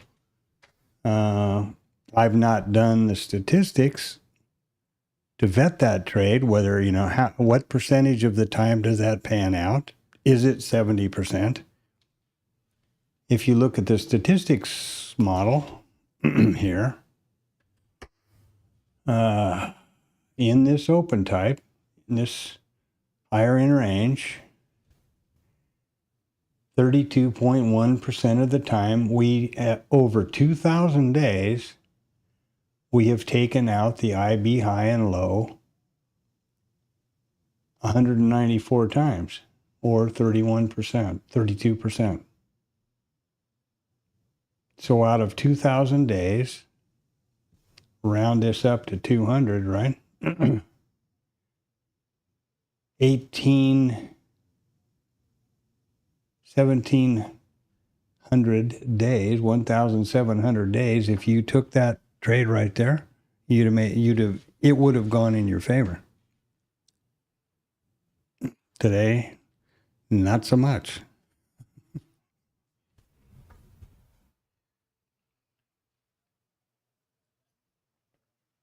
And as I understand trading statistically, that's how you should do it. The statistic says 70% of the time, this is going to go up here and not pass through here. You take that trade and you accept whatever it is. Period. Just with the IB continuation or the IB failure trades based on the. Now there's an additional context in the IB failure or continuation trade because you have to, or I have to, use discretion to interpret the context because the IB continuation or the IB failure doesn't have a statistical parameter similar to what I was just describing with the IB taking both, the statistic of taking both IB high and low.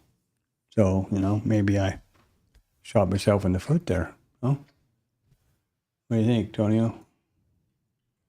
I think it's time we slide down to get a little bacalao and some kizomba and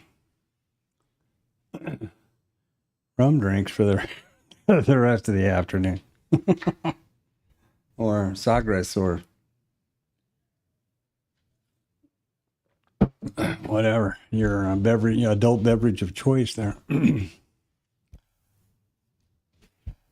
That was such a crazy time living in Angola, but it's such a good time and a lot of fond memories. That was really, really interesting. So many crazy things that you'll relate to, and nobody else that could hear my voice here would probably. Those of us who worked there, we learned, after some experience, that you just didn't tell people the stories about a lot of things that happened there because they look at you like, you lying sack of crap. That can't possibly happen, and you'd seen it with your own eyes. So it was kind of an inside story that we all kind of, raise our eyebrows like Angola, just don't say whatever that was in the other world. Yeah.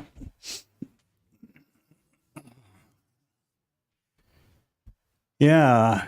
So, and I would be hard pressed to say short now either, because we've taken out both. I don't think there's any kind of statistic. That would be a good statistic, though. I wonder how, I'm standing here, besides reminiscing about Angola, to see how,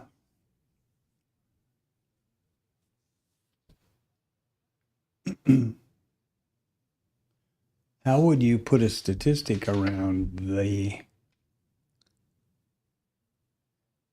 continuation versus the failure?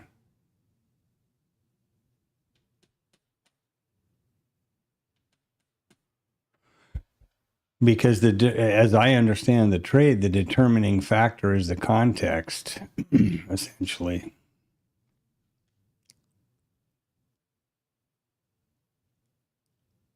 So yeah.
Oh, it's about Tom time. Man, time goes by. Jesus.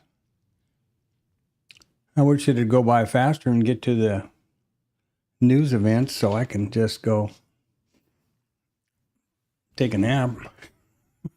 To be honest about it.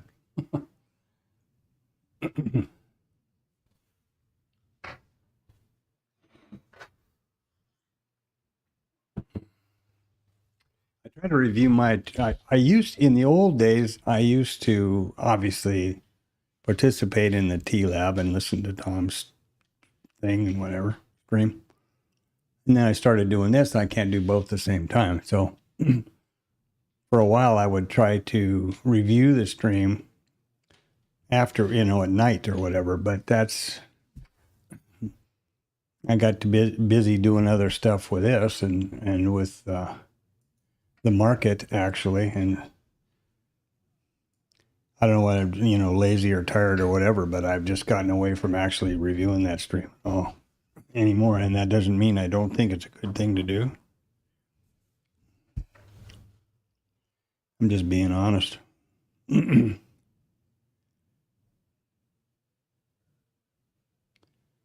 Let's see, what is happening over here?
All the best, my brother.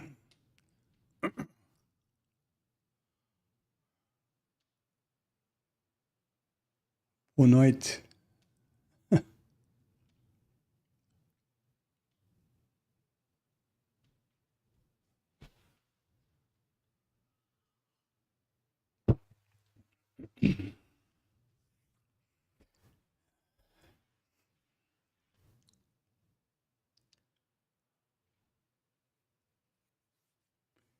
Well, if you had to look at this closely, we're IB failing off both sides. In other words, we're rotational. If you weren't fixated on the IB trade, this has been two very opportunistic mean reversion trades. Well, I don't know what that value area thing flashing around is all about, but that's so irritating. I don't know why it does that. I'm tired of thinking about it.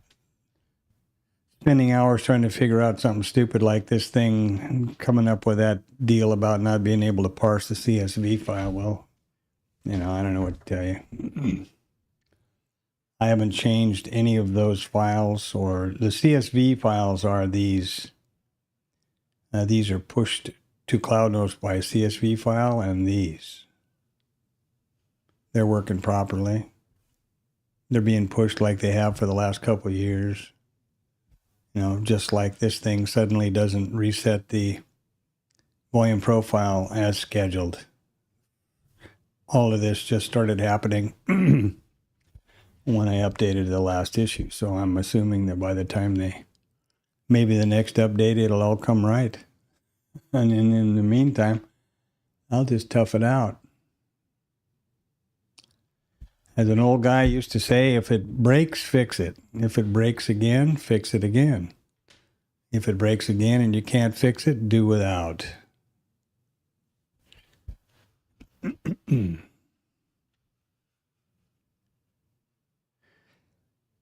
This has been set to, this configuration has not changed in forever and used to work perfectly. No more. Now I have set this reset on double click, which I never did before.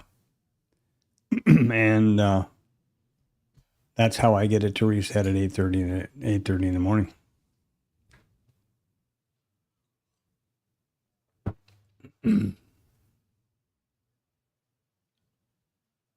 So we approached 9:30.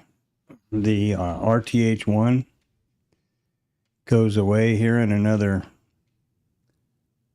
16, 17 minutes.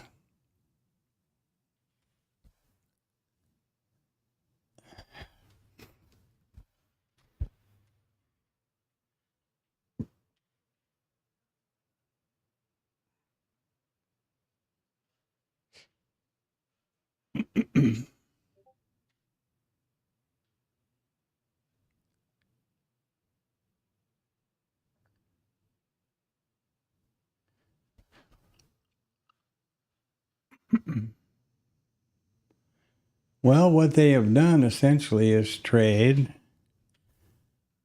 IB high to IB low yesterday's session. Does that mean something? I have no idea. But that's an observation, and it's almost to the tick what has happened. So at the very least, it's interesting.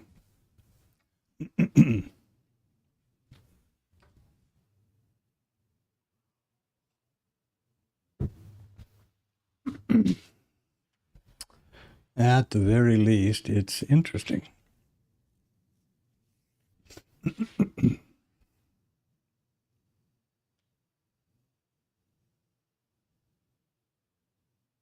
Given the rotational market here and the fact that we have excess taper on both ends,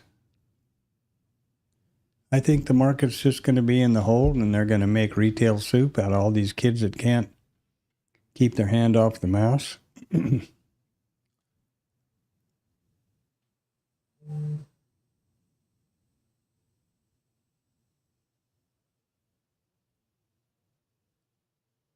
Until the news starts happening. First, we've got the we have the random risk potential at 12, and then the Fed story starts at 1:1300. Excuse me.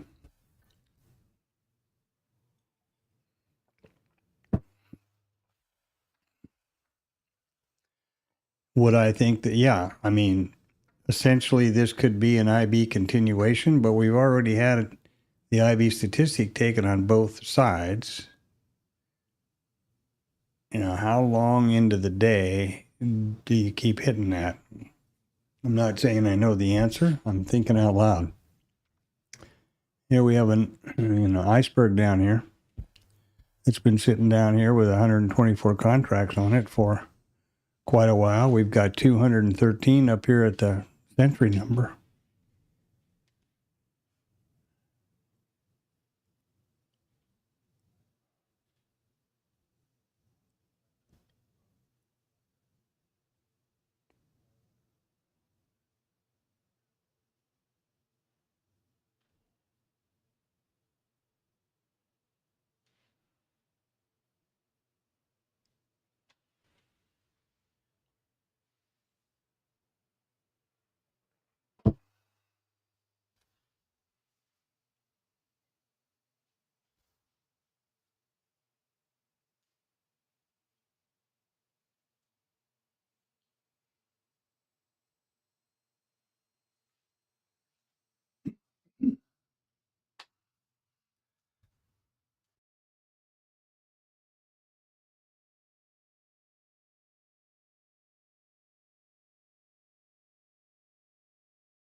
So boring. But one of the things that you need to be the most vigilant about, in my opinion, is boring, because you can start making up reasons to take trades that aren't part of your trade plan or that aren't in your book, right? Your playbook, that you have not vetted. And that's a surefire disaster to overtrading and, blowing up. Would I have liked to take this 18 to 5? You bet your boots. That would be great. That would have been my T1 scale, T2. Thank you very much.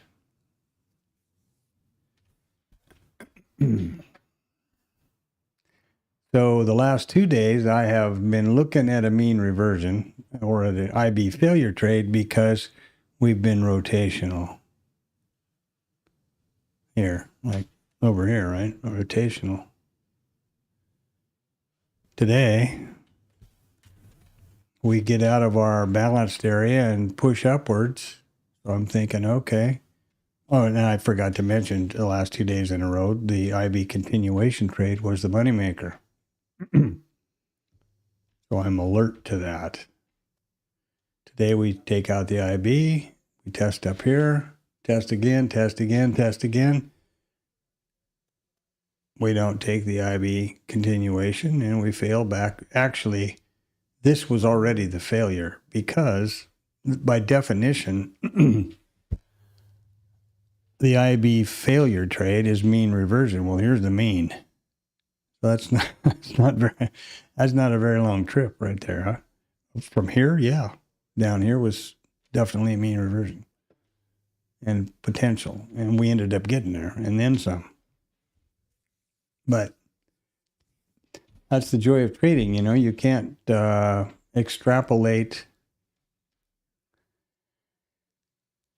you can't trade today based on what happened yesterday, except on the other hand, you need to be very aware of that, because that's the condition of the market on a higher time frame. And you need to be really aware of the differing time frames and fractals involved. I'm looking at a really short period here, right? 2.5 hours.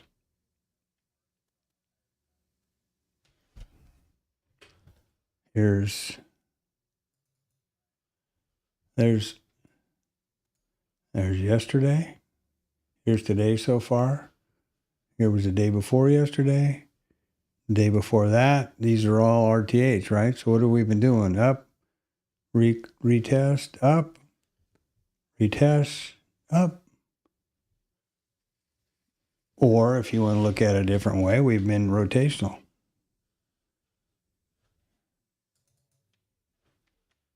Here are perhaps a better way to look at it, or even more so. 1, 2, 3, 4, 5, 6 days right there.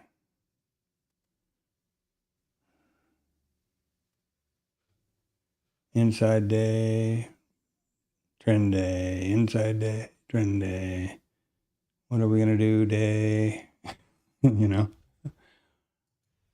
it is a random market, a random environment. The outcome of the next trade is 50-50. Past performance is not indicative of future results. That's absolutely the truth. Hard for most people, including me often, to take that on board, but it is absolutely the truth. It is such a common thing. I've talked about the business of trading and that it is a statistical business. That the way to approach it is, if you're interested in consistent profitability and longevity, to find a setup, which I have identified the IBs. You capture enough data to have a statistically significant data set that your exact setup, criteria, and trigger have an edge or not, and you can't change them. Because if you change them, they're not statistically significant anymore. They don't belong in the same data set. That's why I use the risk-neutral package for this exercise. You can use any package you want, but you have to use the same one and have the same criteria for entry. Okay? Otherwise, you can't vet or do a statistical analysis on the data.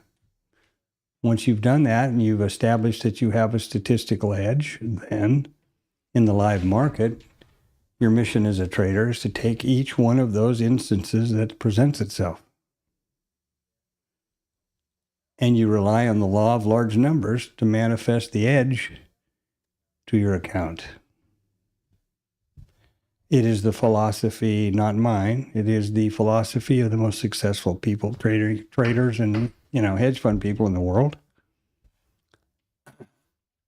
From, the bottom of the barrel, me, Tom, the TLab guys, Rod, up to, Jim Simmons and the most successful people ever, billions of dollars.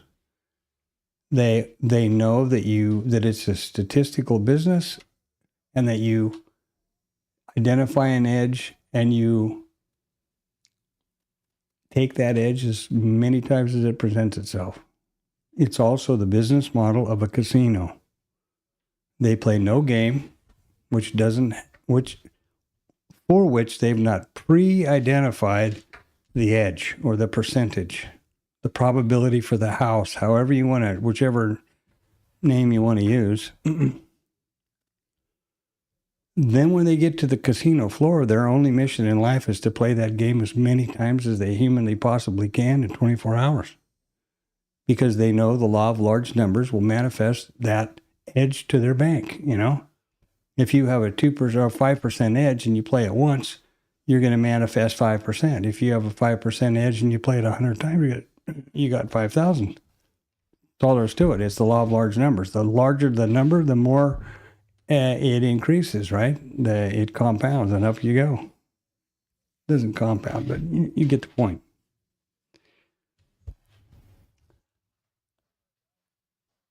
Oh, then at casinos, no, they'll have winners. We know we'll take stops. Traders know that they will take stops. When a casino has a winner, the pit boss doesn't run over and shoot the dealer and change all the rules. They just congratulate whoever, the winner, and deal the next hand.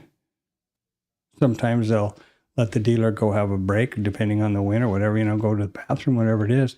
But they don't, there's no change of anything. The rules never change. And that's the way, and that is the secret or the holy grail of trading.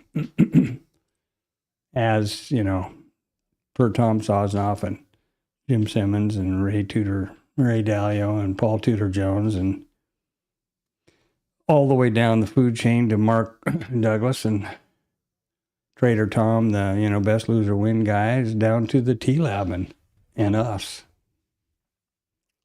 That's the secret. As opposed to, whipping and spurring and a bunch of indicators. And if that works for you, great.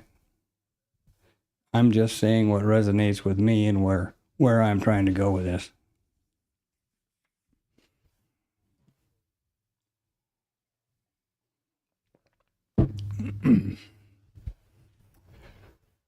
So that is Merry Christmas. There's the Holy Grail for trading right there. I would like to, take credit. Love to take credit that was my original, but it unfortunately is certainly not. A lot of came before me long ago. I suppose gambling is probably the older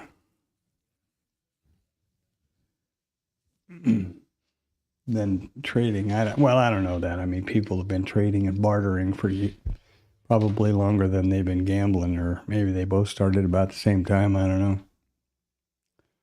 When the statistics were recognized, that's different. Another way to look at the law of large numbers is flipping a coin. You flip a coin 100 times, you can get a random sample of, 10 heads or 15 tails or something.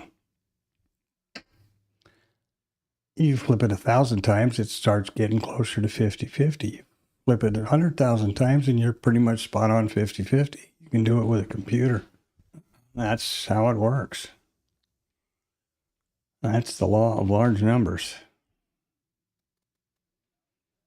And once you get to zero, break even. Remember that 90% of traders fail, something like that. Over 90 is the story.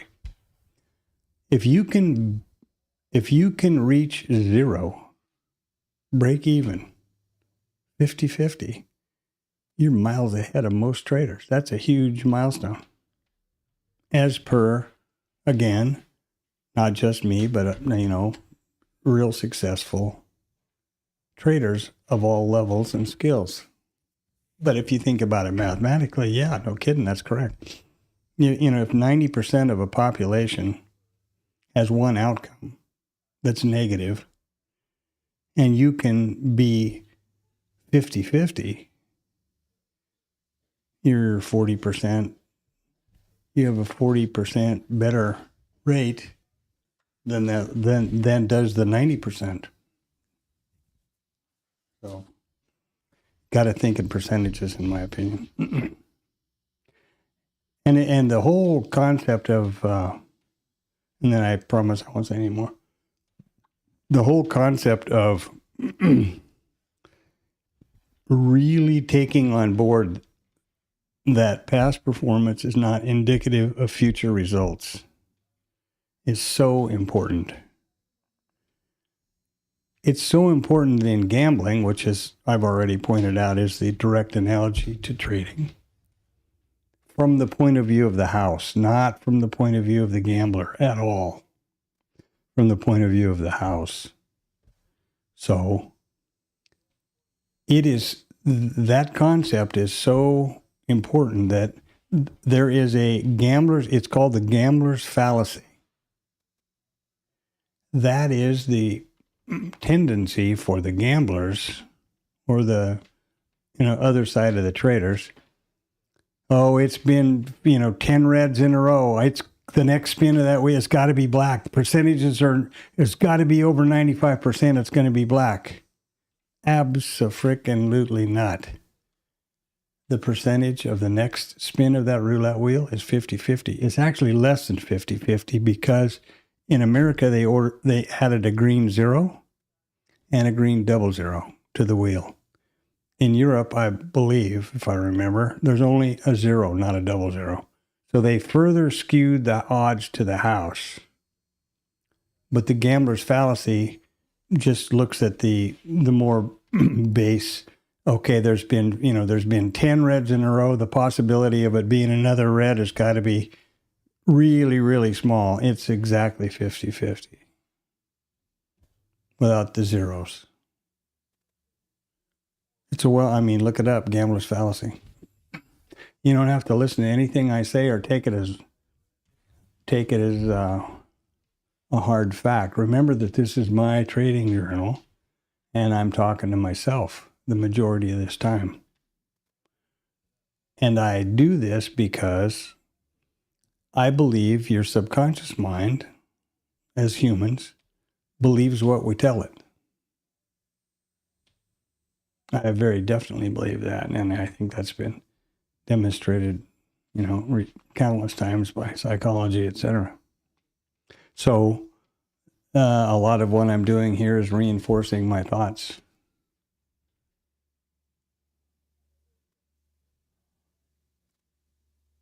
And if you mosey through the stream, smack a thumbs up and subscribe.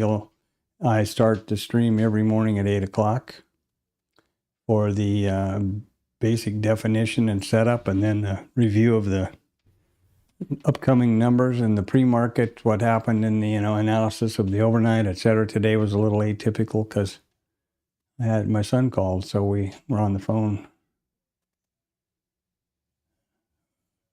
through the open, actually, which is never happens.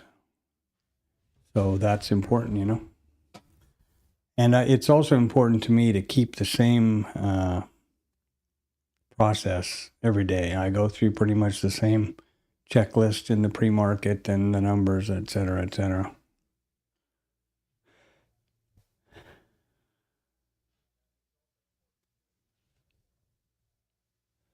Well,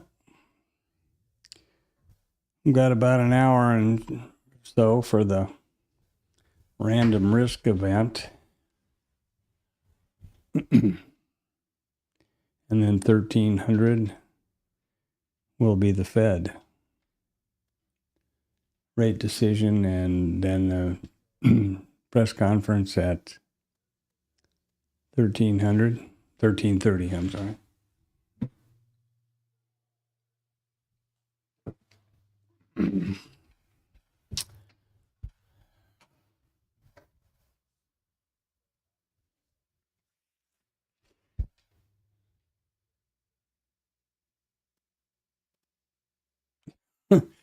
You see how well that VPOC migration worked out? And we're still not back there.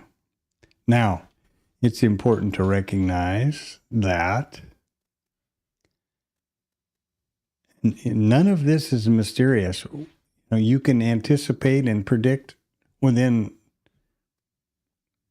probably 10 seconds a VPOC migration because it's simply the price at which the most contracts have traded in the session. Okay, we've traded 8,173 contracts so far at 64.18 in this session, RTH.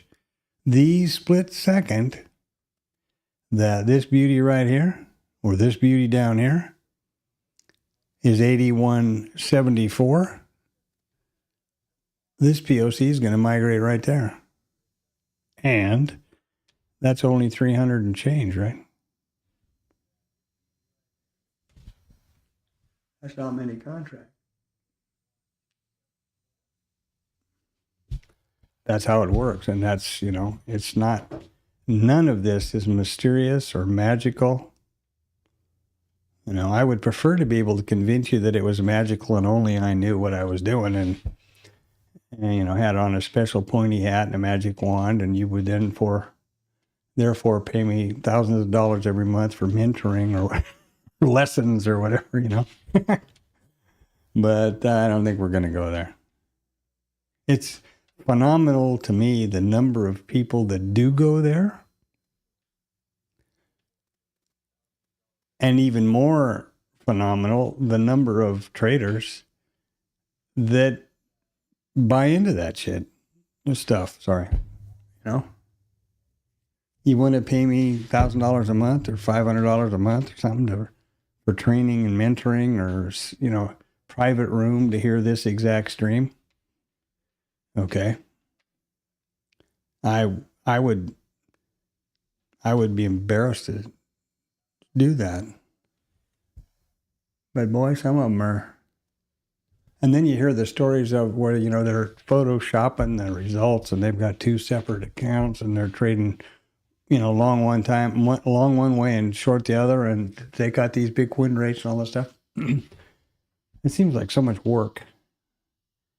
I've often I'm old, right? And I've met a lot of people that have done, in my course of my life and my travels, a lot of people that are less than on the right side of the law. And one of the things I've always been amazed about, for the successful ones especially, the work and effort they put in for whatever their scam or grift is phenomenal to me. Why, you know, if they applied themselves with that same effort to trading or project management or whatever, they'd be a flaming, you know, roaring success, and not be continually looking over their shoulder. Or, you know, the reason for doing illegal stuff is that the risk is high, but so is the reward, the potential. It's no different than trading or anything else. You know, it's risk reward is the thing, and what we try to do here is minimize the risk and maximize the reward.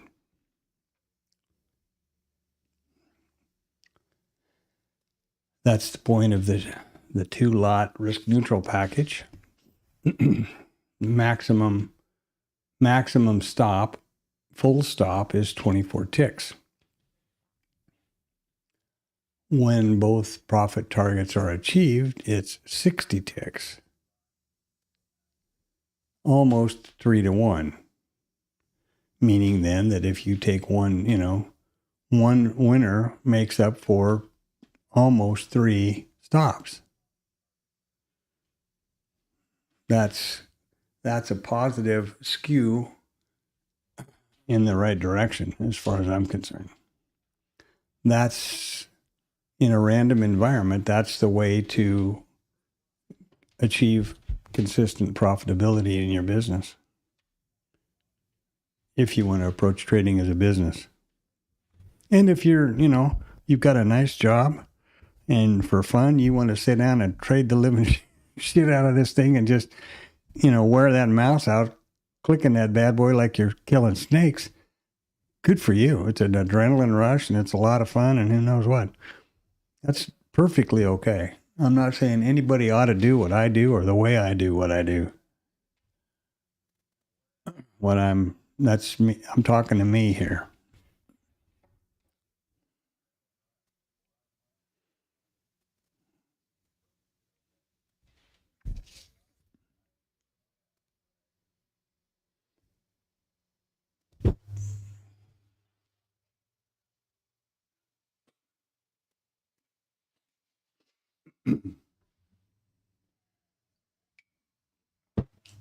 And one thing I am very definitely aware of is that techniques and styles of trading are as different as hairs on your head. You know, I mean, there can be as many of them that are profitable as hairs on your head. From somebody that's just, you know, doesn't do any of the things that I do or that I think are important and is successful. And then there's guys with so much spaghetti on their charts that I can't even see where price is. And it works for them and they're successful. That's perfectly fine, in my opinion. You know, I'm not saying it's my way or the highway. You know, it's whatever works for you is super. If what I think and say here resonates, that's great. I mean, you know, it's nice to be in a relatively similar thinking environment. And that's a lot to say about the TLab and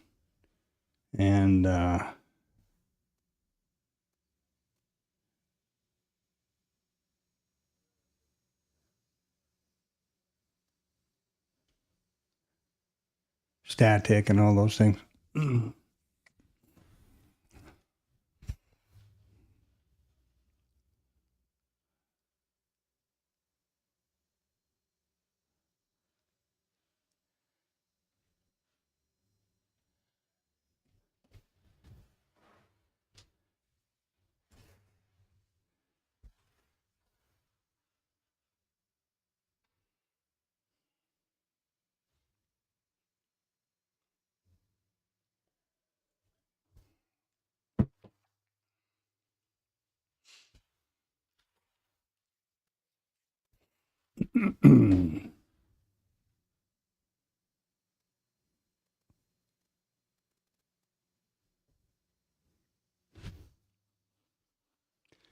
They're not too excited about getting the price down here. Remember also that this is the micro composite VPOC put in yesterday. Yesterday. Over, where'd it go? There we go. Over here. Micro composite VPOC is right there. It's been taken now by today. But because what I bring the micro composite volume profile around each evening during the downtime, I update all the charts to full session again, and I incorporate the micro composite around the current day. That'll happen over here today, tonight, this afternoon, whatever. So as of right now, it shows accurately that today has taken out the MCVPOC that has been in place since, yesterday was the most current day. That's how I do that. The naked volume points of control are right there. Here's today, a few days ago, and down the pike we go. And I hope now that I don't make a liar out of myself over here on Bookmap. And those VP naked volume points of control are down here.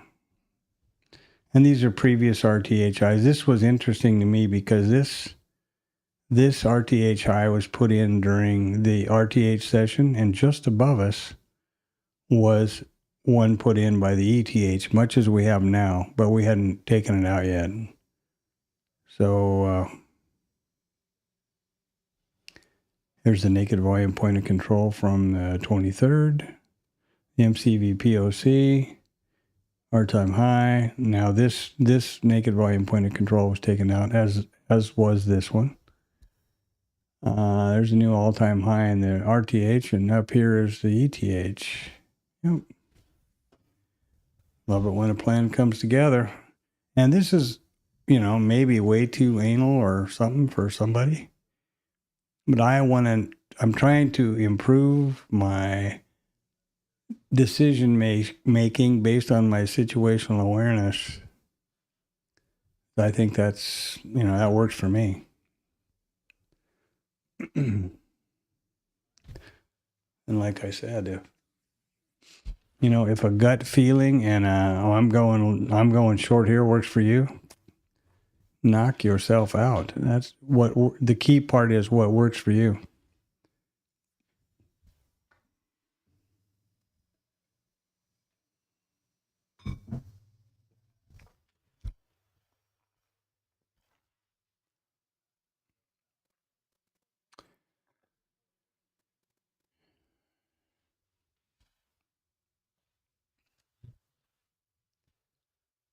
So we'll try to messing around with the mic position here to see if I have to put a headset on the monitor. Never mind.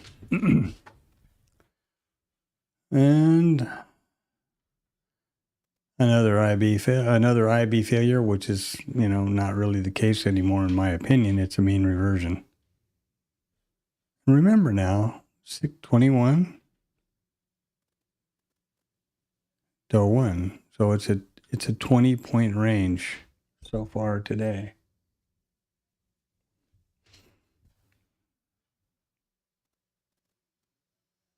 I'm wrong.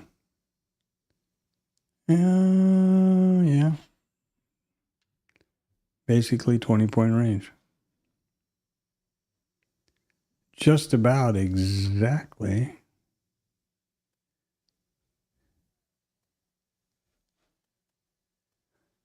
Yeah. Coming up to the big once ahora, 11 o'clock.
Well, there we go.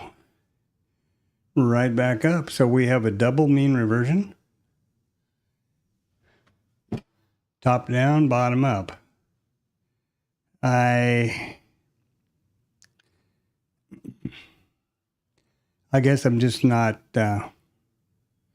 convinced enough about trading in a day like today. This was a IB failure trigger. So was this. And then you stopped out or close to it. IB failure and up you go. So that's a good one. What's happening up here at the top now?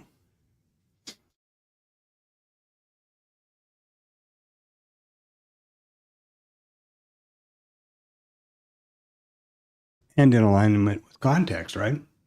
So that's a good trade.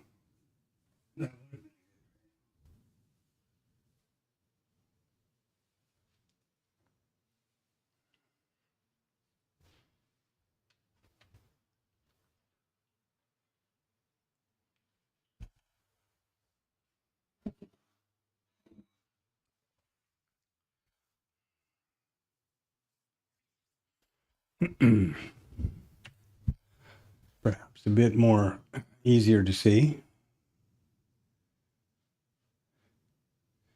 Tell you previous value area exactly to the ticks. What does that mean? Who knows? It means that we're revisiting value and that this market's in the big hole as far as I can see. Here is the yesterday's B-shaped profile, which is an indication of long liquidation. That doesn't sound too far out looking at these previous days. These are RTH session market profile days. Boom, boom, boom. Here we are again down here, same idea. They're waiting to see what the Fed's going to do. And at the top of this coming hour is going to be the random risk of the administration, various people in the administration in front of the mic and the camera. So who the hell knows? I call it random risk now because I don't know what somebody called it. What did fella in the stream yesterday called it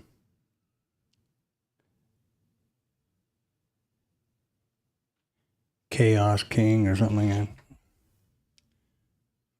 Anyway, it is a random risk environment. You can't mitigate that risk. You can't plan on it. Here's our profile. A little bit of a multiple profile up here. But basically so far, almost to the tick of previous RTH value area.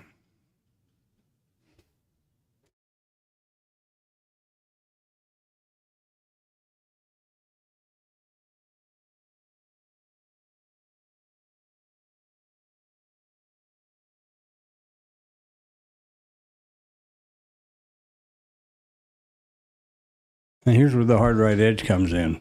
Here we are right now. Are we going to rotate back down? Two things I will say about that. This had the range. This is the mean. How do you mean revert from one point above it? You see my point. Now it's a crapshoot because you've got the mean and all of that, the most traded price of the day just above you. So this, in my opinion, would have been the more probable outcome. But, okay.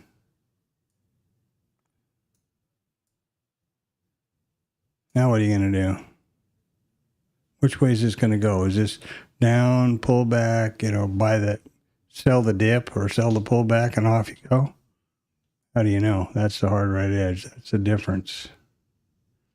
This theoretically would be the trigger for an IB failure. We tested through it, back up, through it, back up, didn't get anywhere, and away we go.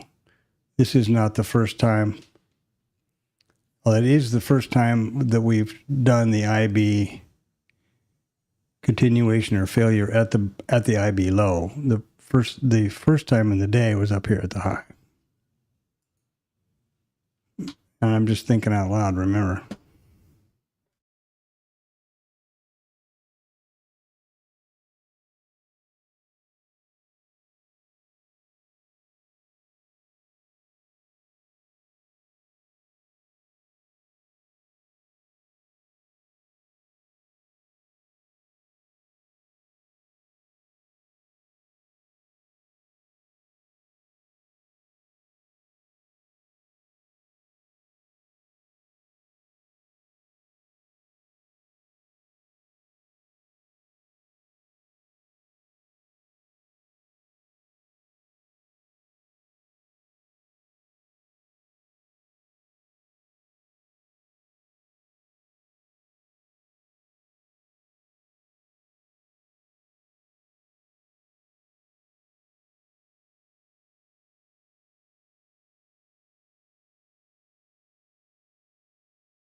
Well, as expected, we are just hovering around in the range here. The Fed decision rate should be out in about 3 minutes, 1300. And then we have we'll have the news conference at 13:30.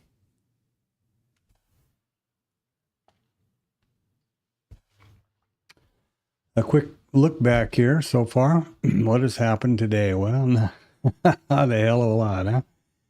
We traded up. Basically, we've had a mean reversion. This was an IB failure after the this would have been an IB failure that would have qualified. So far, we have nothing right here now. And I had not really, as I spoke about several different times here in the stream. This is a day to be really be on your guard. In terms of news and reporting, random risk. Trump was doing something from 12 o'clock until now, and I'm sure a lot of that was. And I'm sure he had a lot to say about the rates, and we'll see what happens with Powell now in a couple of minutes.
And as expected, the rates unchanged. 4.5, 4.5, 4.5.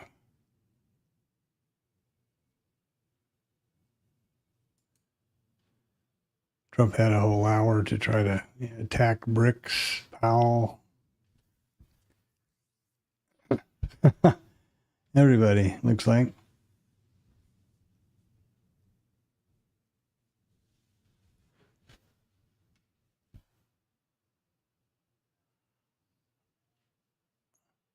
The press conference at 1:30 will be interesting.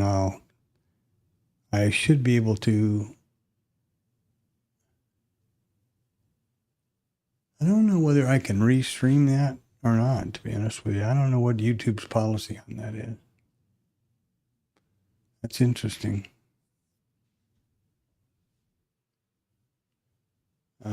Maybe I'll just provide the link and suggest you listen yourself. I'm not sure what YouTube has. Some funny policies about copyright, and I mean, obviously they have, they're probably waist deep in lawyers over there, so they know what to look out for.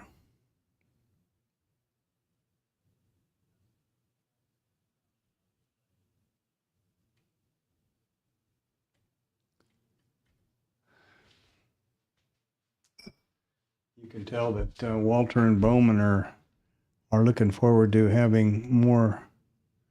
They must be the younger ones wanting to be on the stay on the Fed longer.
So the Fed speech is going to start here at the bottom of the hour.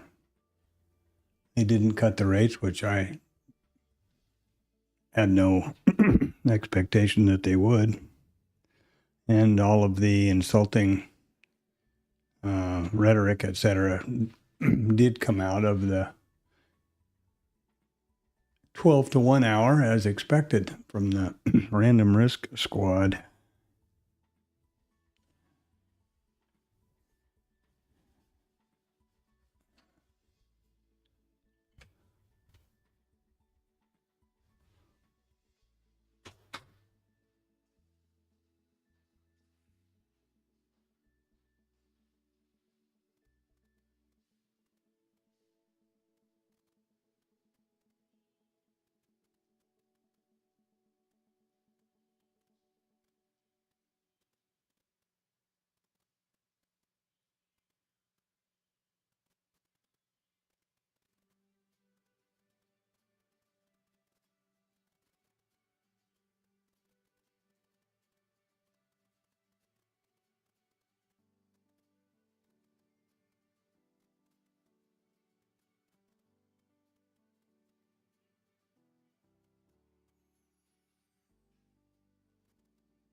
Just hanging fire here, waiting for the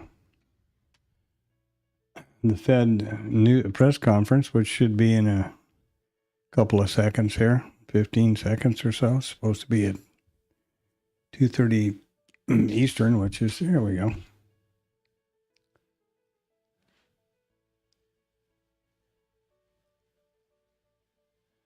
Again, I'm not sure what YouTube's policy about this is, so I'm about half tempted to slide off of here.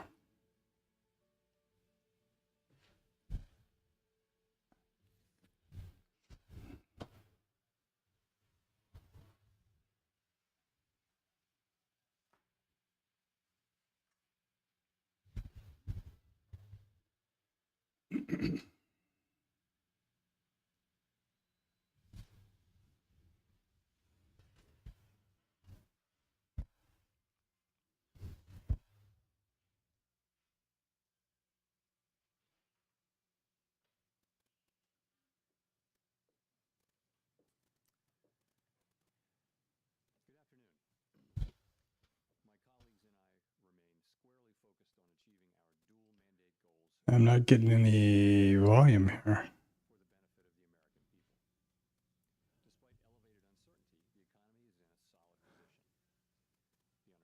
Huh. I'm not sure why that's exactly the case, but I know what it is. It's the delay to YouTube.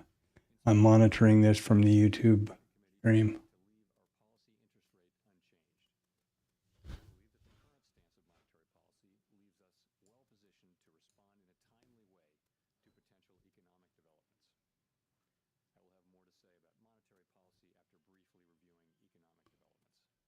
No, that's not correct. It's a browser issue, I guess. Okay, well, I'll deal with that another time. That eliminates the thing I was worried about, I guess, with YouTube caring about the...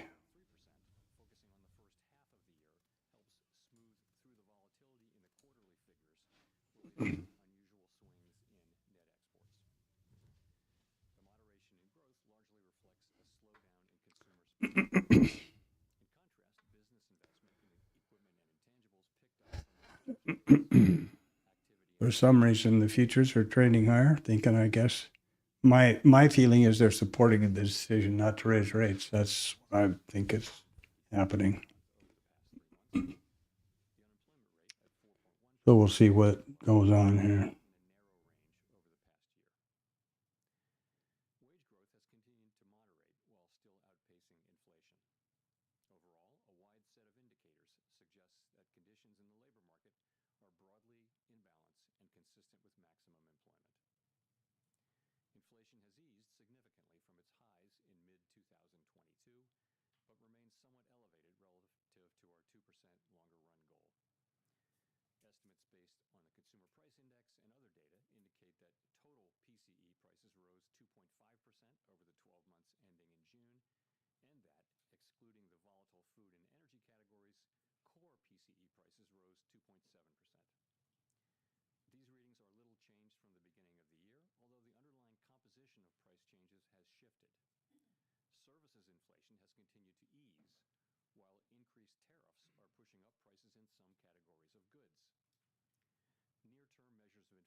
A reasonable base case is that the effects on inflation could be short-lived, reflecting a one-time shift in the price level. But it is also possible that the inflationary effects could instead be more persistent, and that is a risk to be assessed and managed. Our obligation is to keep longer-term inflation expectations well anchored and to prevent a one-time increase in the price level from becoming an ongoing inflation problem. For the time being, we're well positioned to learn more about the likely course of the economy and the evolving balance of Interesting. I never tried that before, and it doesn't work. It doesn't work. So I guess I gotta. It's what it's got to have to do with. Here's the which desktop audio stream is being pushed to the federal funds rate. At this meeting, the committee continued its discussions as part of our 5-year review of our monetary policy framework.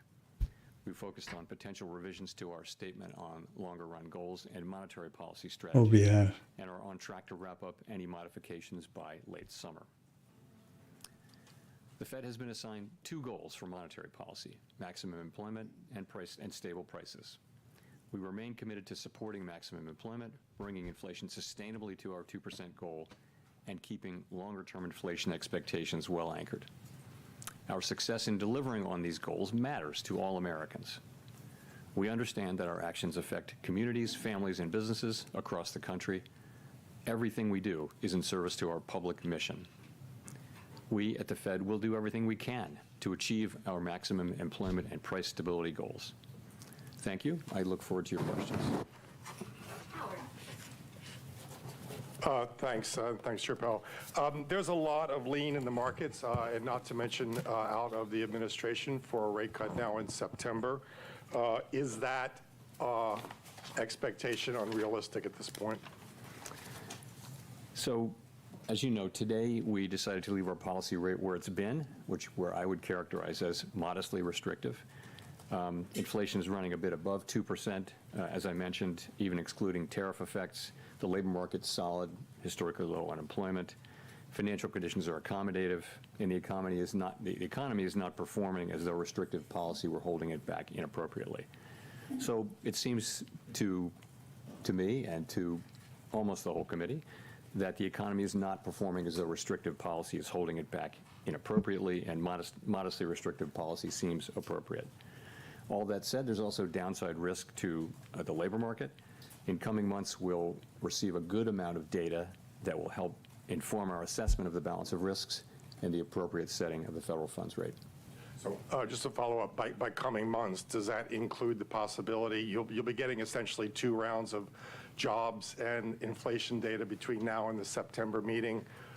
Is that potentially adequate to make a decision to lower rates at that point? So you're right. We do have, this is an intermeeting period when we'll get 2 full rounds of employment and inflation data before the time of the September meeting. We have made no decisions about September. We don't do that in advance. We'll be taking that information into consideration and all the other information we get as we make our decision at the September meeting. Steve. Thank you, Mr. Chairman. You took out the word or the notion that uncertainty has diminished from this statement. Does that mean uncertainty has increased? And I'm just wondering, the administration has struck several deals with large trading partners where it seems like we now know what the rate is going to be. Does knowing that rate add to your certainty to change policy, or do you need to wait to see the economic effects? So essentially, the statement in our statement about uncertainty reflects what's gone on since the last meeting. So at the time of the last meeting, uncertainty had moved down a little bit, but it was more or less even this time. So we took out, had diminished because it didn't diminish further. So there's not really much in that. And then your second question is, say again? There have been several deals that have been struck, and now we seem to have an idea of what the tariff rates are going to be with some of our large trading partners. Does that not add to the kind of certainty you might need, or is it you're waiting for the economic effects to show themselves? No, I think we're still, you're right, it's been a very dynamic time for these trade negotiations, and lots and lots of events in the intermeeting period, but we're still, a ways away from seeing where things settle down. We are clearly getting more and more information, and I think at this point, people's estimates, our estimates, outside estimates of the likely, effective level of tariffs is not moving around that much at this point. But at the same time, there are many uncertainties left to resolve. So yes, we are learning more and more. It doesn't feel like we're very close to the end of that process, and that's not for us to judge. But it feels like there's much more to come, as well, looking ahead. Neil. Hi, Mr. Chairman. Neil Irwin with Axios. This morning we got a GDP report in which final domestic private purchases decelerated, slowest pace since 22. There was a weakness in the interest-sensitive sectors and residential investment, commercial structures. Are those not signs that monetary policy is a little too restrictive right now, given current economic conditions?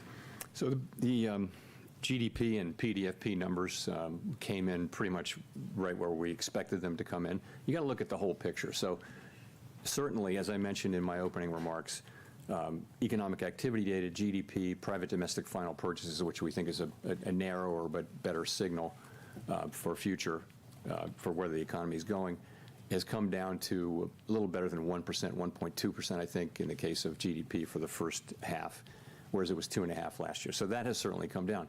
But if you look at the labor market, what you see is, by many, many statistics, the labor market is kind of still in balance. It's things like quits, job openings, and let alone the unemployment rate. They're all by many measures, very similar to where they were a year ago. So you do not see weakening in the labor market. You do see a slowing in job creation, but also a slowing in the supply of workers. So you've got a labor market that's in balance, albeit partially because both demand and supply for workers is coming down at the same pace, and that's why the unemployment rate has remained roughly stable, which is why I said we do see downside risk in the labor market. I mean, our two mandate variables, right, are inflation and maximum employment, stable prices and maximum employment, not so much growth. So the labor market looks solid. Inflation is above target, and even if you look through the tariff effects, we think it's still a bit above target, and that's why our stance is where it is. But as I mentioned, downside risks to the labor market are certainly apparent. So on labor, given the fluid labor supply situation, is there a number for this jobs report we get on Friday that would look to you like equilibrium job growth? The main number you have to look at now is the unemployment rate, because it's true that the demand for workers in the form of, let's call it, just say payroll jobs, that number has come down, but so has the break-even number, kind of in tandem. So, as long as that puts the labor market in balance, the fact that it's getting into balance due to declines in both supply and demand, though, I think it is suggestive of downside risk. So we of course, will be watching that carefully. Thank you. Colby Smith with the New York Times. Two of your colleagues called for a quarter-point cut today, and I'm wondering what aspects of their argument were most compelling to you and how you're weighing their views against those on the committee who, as of the June forecast, were in the camp of the Fed holding interest rates steady for the remainder of the year.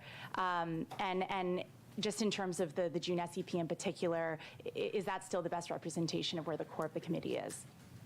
So on the dissents, what you want from everybody and also from a dissenter is a clear explanation of what your thinking is and what are the arguments you're making, and we had that today. So I think basically this was quite a good meeting all around the table where people were thought carefully about this and put their positions out there. As I mentioned, the sort of the majority of the committee was of the view that inflation's a bit above target, maximum employment is at target. That calls for modestly restrictive, in my way of thinking, modestly restrictive stance of policy for now. But we had two dissenters who I think, you want that clear thinking and expression of your thinking, and we certainly had that today, I think all around the table. In terms of, you asked about the June SEP, I wouldn't, that you're right, that's what it says, and that may well, I couldn't point to it 6 weeks later as expressing people's thought. You really can't do that. We don't run an SEP, and I don't like to substitute in my own estimate of what the SEP might be. We don't have one. So I'll just say that, we haven't made any decisions about September. We'll be monitoring all the incoming data and asking ourselves whether the federal funds rate is in the right place. And just on the point about policy being only modestly restrictive, does that mean that there's actually not much scope to reduce rates once the conditions for a cut are met, barring a significant weakening of the labor market? So let me say, my own estimate is modestly restrictive, and there are a range of views of what the neutral rate is at this moment for our economy, and so others may say it's more restrictive or less restrictive even. We're going to be, at some point, when we return to moving toward a more neutral stance, we'll be making that judgment as we go. I don't think we have a preset course. It's not so mechanical as saying, we've derived with great confidence the neutral rate and that is our destination, because really we understand that no one actually knows what the neutral rate is. We know it by its works, and that will be how the way the economy reacts over time to, slightly looser policy. Nick. Nick Timmeros, The Wall Street Journal. Chair Powell, my question is about what have you learned over the last few months about the inflation generating and price pass-through process? And just to drill down, the June CPI report showed evidence of tariff-induced goods inflation.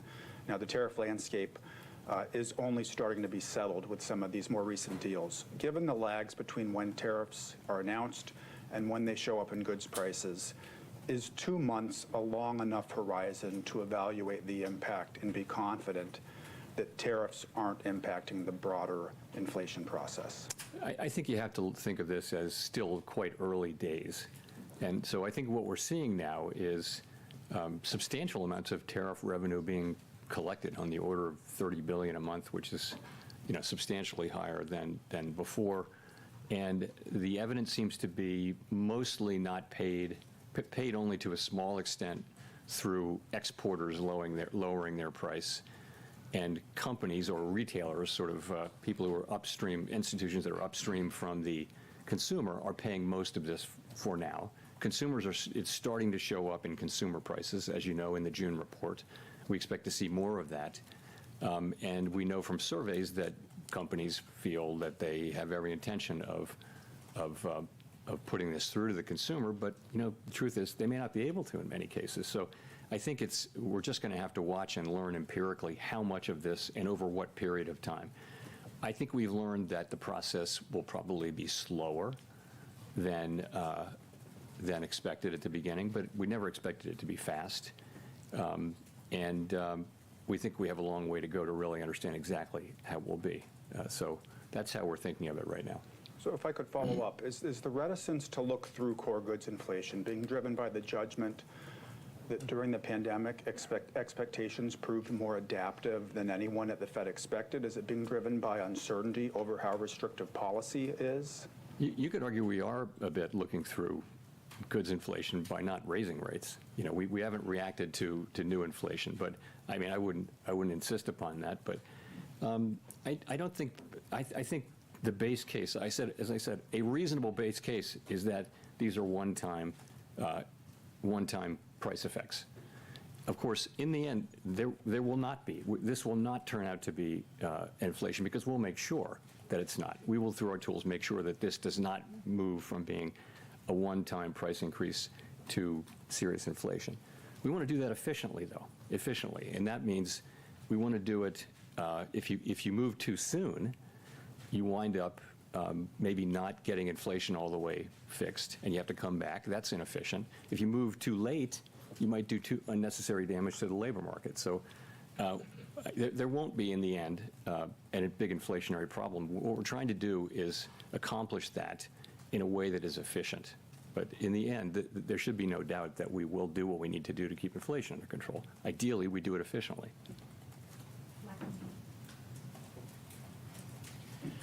Michael McKee from Bloomberg Television and Radio.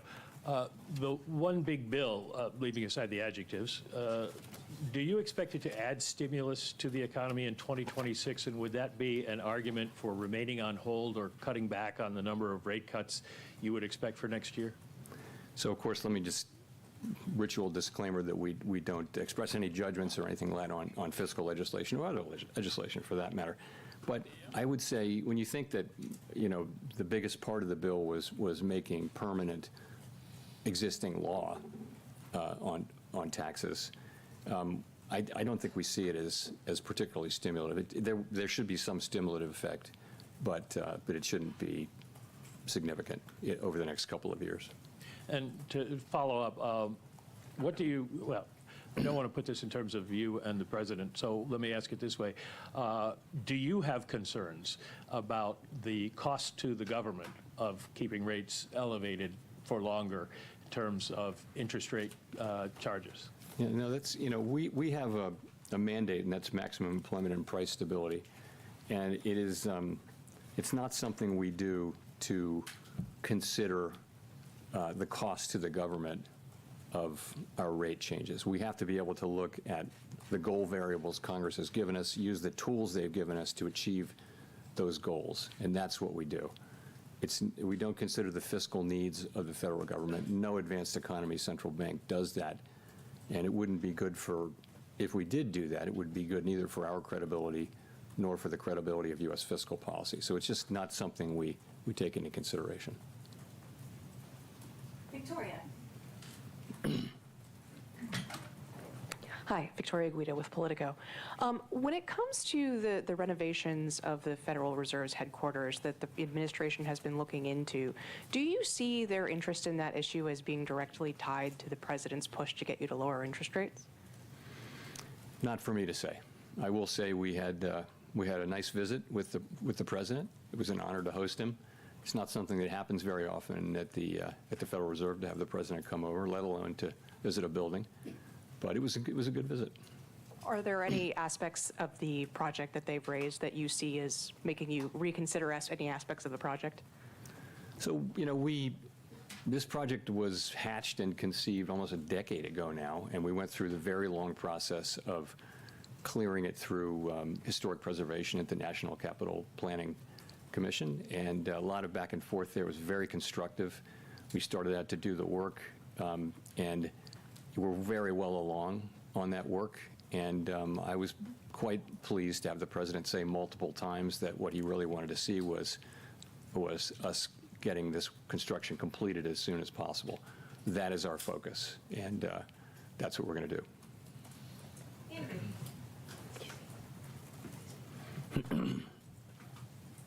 Thanks, Mr. Chairman. Andrew Ackerman with the Washington Post. What message do you take from the fact that inflation hit 2.1% last September and has bounced higher since? Why do you think financial conditions are restrictive and a neutral rate's below 4% when inflation has stopped falling for almost a year? So inflation, when you talk about these 12-month inflation measures, you're always battling residual seasonality. So we'll have, for example, 2 months of high inflation sometimes early in the year, and then inflation turns lower, and a lot of that may just be an artifact. So that's why we look at the 12-month numbers. I think inflation is most of the way back to 2%. There are things like the catch-up inflation. So, for example, all the insurance costs that they're only now going through inflation, but they actually reflect inflationary pressures from 2-3 years ago. So that's got to go through. In addition, now we have 3 or 4 tenths of inflation in core inflation from tariffs. So, and we can't really separate that out. We're not going to have a separate kind of inflation that isn't the tariffs. We're always going to be dealing with all of inflation. But the composition, as I mentioned, has really changed. And if you go back to the last couple of years, it was all about services inflation, which was being very sticky. Now services inflation is coming down nicely. Goods inflation was well behaved before, and now goods inflation is going up. So the story has really changed. That's partially because of tariffs. It's also partially because we had restrictive policy in place, and we've seen that the result of that gradually work its way through the services economy. Okay, the other thing I wanted to ask is, are you comfortable that BLS can continue performing their mission effectively if they take an 8% reduction in headcount and authorized spending as the administration has proposed? I'm not going to comment on the administration's proposal. I do think, as I've said, I think that we're getting the data that we need to do our jobs, and I think it's really important that good data helps not just the Fed, it helps the government, but it also helps the private sector. People in the economy, they use this data a lot too, so it's quite important for our economy and certainly for the Fed's work and other government agencies' work that we continue to get better at data. That's what we've been doing for 100 years. We've been getting better and better and better. It's very hard to accurately capture in real time the output of a $20+ trillion economy. And the United States has been a leader in that for 100 years, and we really need to continue that, in my view. Edward. Thank you, Mr. Chairman. Edward Lawrence from Fox Business. How concerned are you with the data that we're coming in, showing no significant upward trend in inflation over the past 6 months, that the wait-and-see approach for inflation is actually giving companies cover to raise prices? How concerned am I that say that again? The wait-and-see approach is giving... The wait-and-see approach, what do you mean by that? For cutting rates. You're waiting to see if the tariffs will affect inflation. So it's a wait-and-see approach. Well, so that's where policy's restrictive. When we start cutting, it'll go toward neutral. Okay. This delay, though, where you're saying there's a one-time price increase for tariffs, which possibly could lead into bigger inflation or more inflation.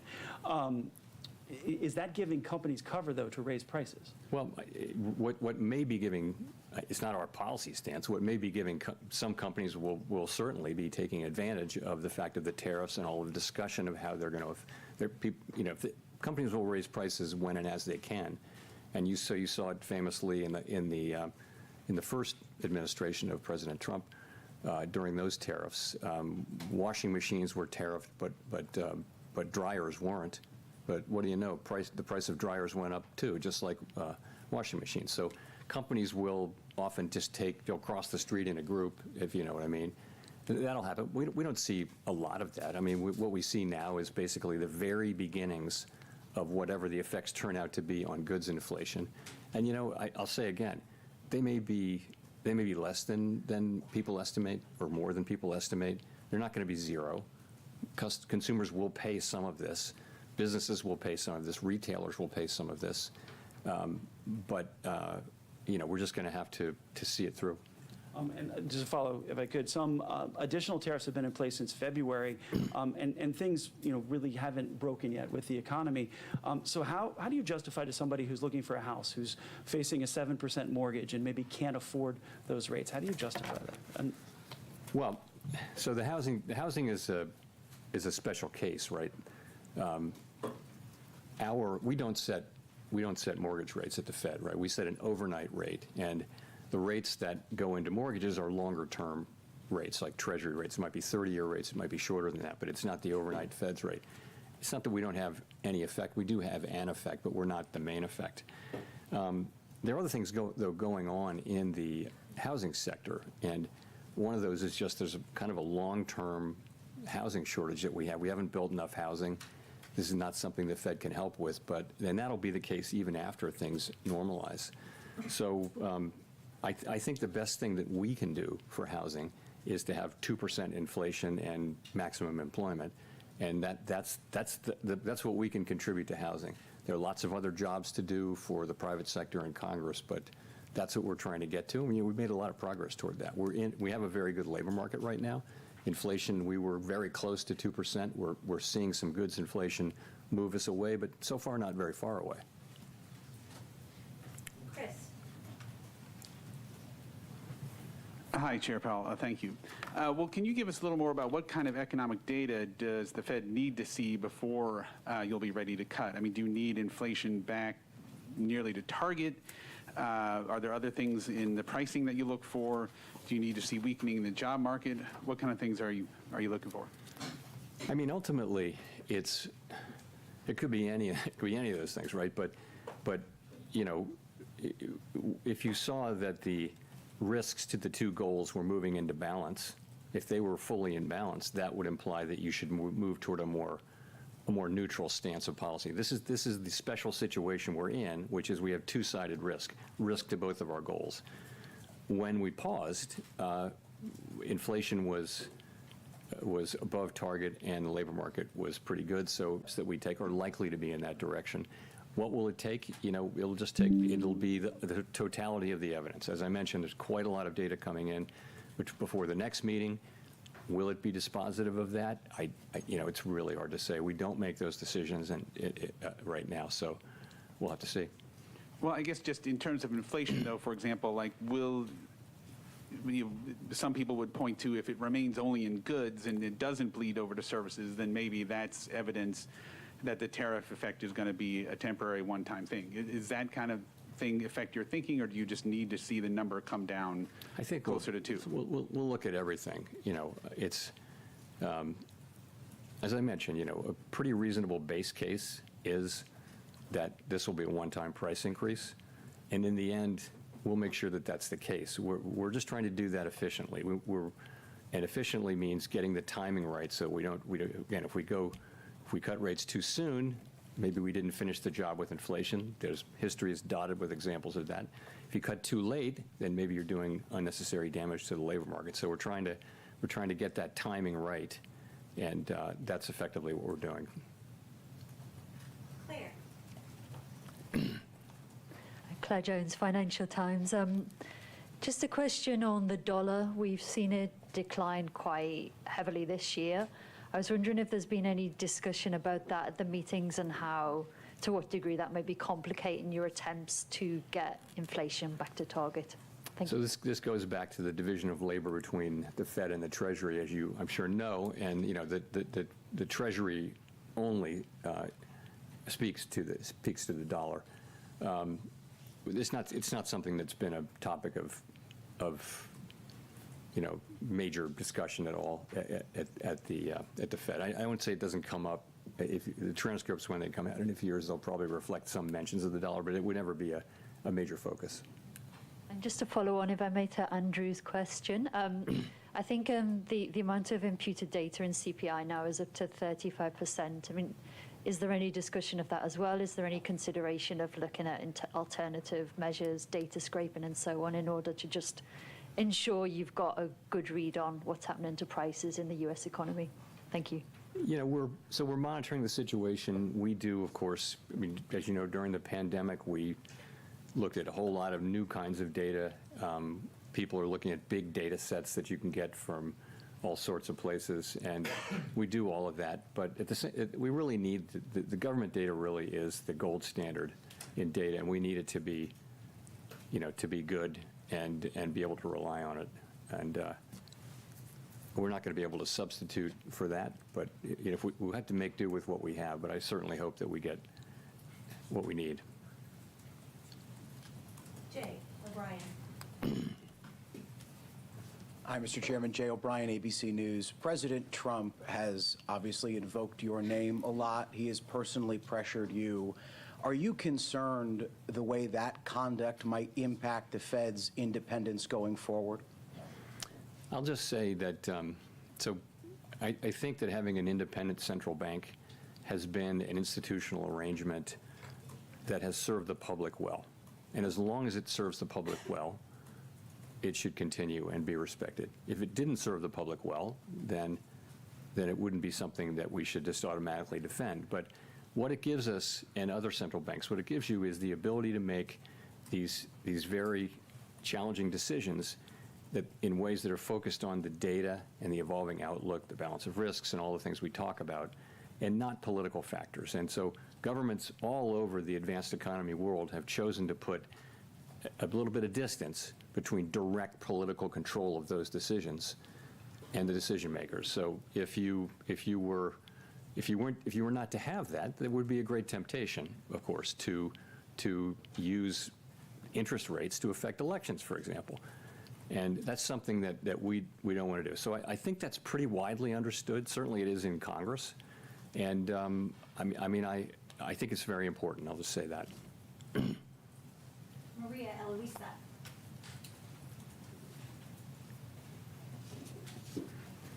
Afternoon, Chair Powell. Maria Luisa Capurro from Bloomberg News. You mentioned a slowdown in consumer spending, and I wanted to see if you could walk us through what was the discussion with the committee around that. We've seen delinquency rates rising for upper-income households. How do you see that evolving in the next few months, and how much of a vulnerability that is for the economy going forward? Consumer spending had been very, very strong for the last couple of years, and had repeatedly, forecasters, not just us, had been forecasting it would slow down, and now maybe it finally has. So I would say, if you talk to credit card companies, for example, they will tell you that the consumer's in solid shape and that spending is at a healthy level. It's not growing rapidly, but it's at a healthy level, and delinquencies are not a problem. You mentioned high-end delinquencies. I don't know what to make of that. I read the same thing. But so generally, and if you look at the banks, and when the banks talk about in their earnings calls, the performance of credit has been good. So essentially, you have a consumer that's in good shape and is spending, not at a rapid rate, but it's true, and it was, again, right in line with what we expected, the GDP data that we got this week. And I think it's still a little bit difficult to interpret because you have these massive swings in net exports, which may also be affecting, some of that can be can affect consumer spending as well. Look, it's one of the data points that we pay most careful attention to, and there's no question that it's slowed. And we're watching it closely, but we also watch the labor market and the performance of inflation. Those are our two variables that we're assigned to maximize. And just to follow up on what my colleagues were asking about this sense, Governor Waller said that the labor market is on edge, and he was pointing to weaknesses on the private sector. I was wondering, you've said that the main number to look at is the unemployment number overall, but what was the discussion about the state of the private jobs market? So I'm not going to talk about any individual's, any individual's comments. I wouldn't do that. But look, I think what we know is that private sector job creation, certainly in the last report we'll see on Friday, but had come down a bit. And if you take the QCEW adjustment seriously, it may be even lower, maybe close to zero. But the unemployment rate was still low.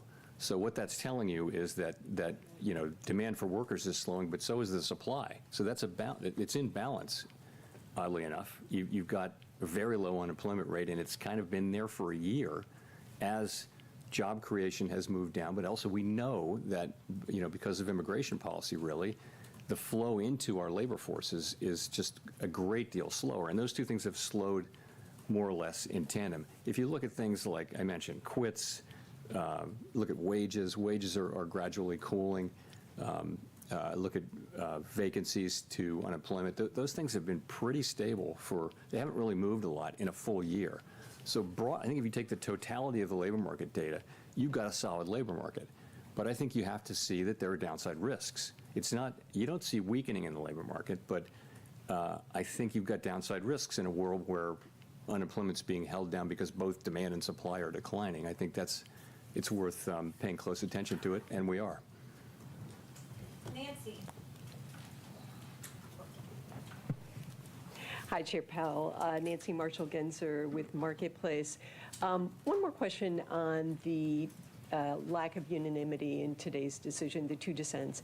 Was there talk during the meeting? I know you're not going to talk about exactly what individuals said, but in general, was there talk during the meeting of cutting rates, and what was the case against that at the meeting? Sure. So, we have an economic go-around where people talk about the economy, and then that's yesterday, and then today we have a monetary policy go-around. All the way around the table, everyone gives their views. So the discussion around policy was, the majority view was still what it has been, which is that inflation's running above target, maximum employment is right at target. That means policy should be a little bit restrictive, somewhat restrictive, because we want inflation to move all the way back to its target. So that's where people have been and still are.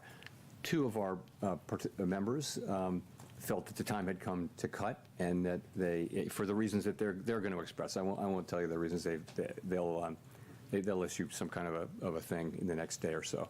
So, but that's the story, and I would say, you know, well argued, very thoughtfully argued all around the table, good arguments, and you know, it's a situation where, an unusual situation. The economy is in you know, good shape, but it's an unusual situation where you have risks to both your employment mandate and your inflation mandate. That's the nature of a supply shock, and it's probably not surprising that there would be differences and different perspectives on that, as well as different views of where the neutral rate is, so that different views of how tight policy is. So we have those. I will say what you hope is that people, you know, explain their positions very thoughtfully and clearly, and we absolutely had that today, all the way around the table. I would call it one of the better meetings I can recall from that standpoint.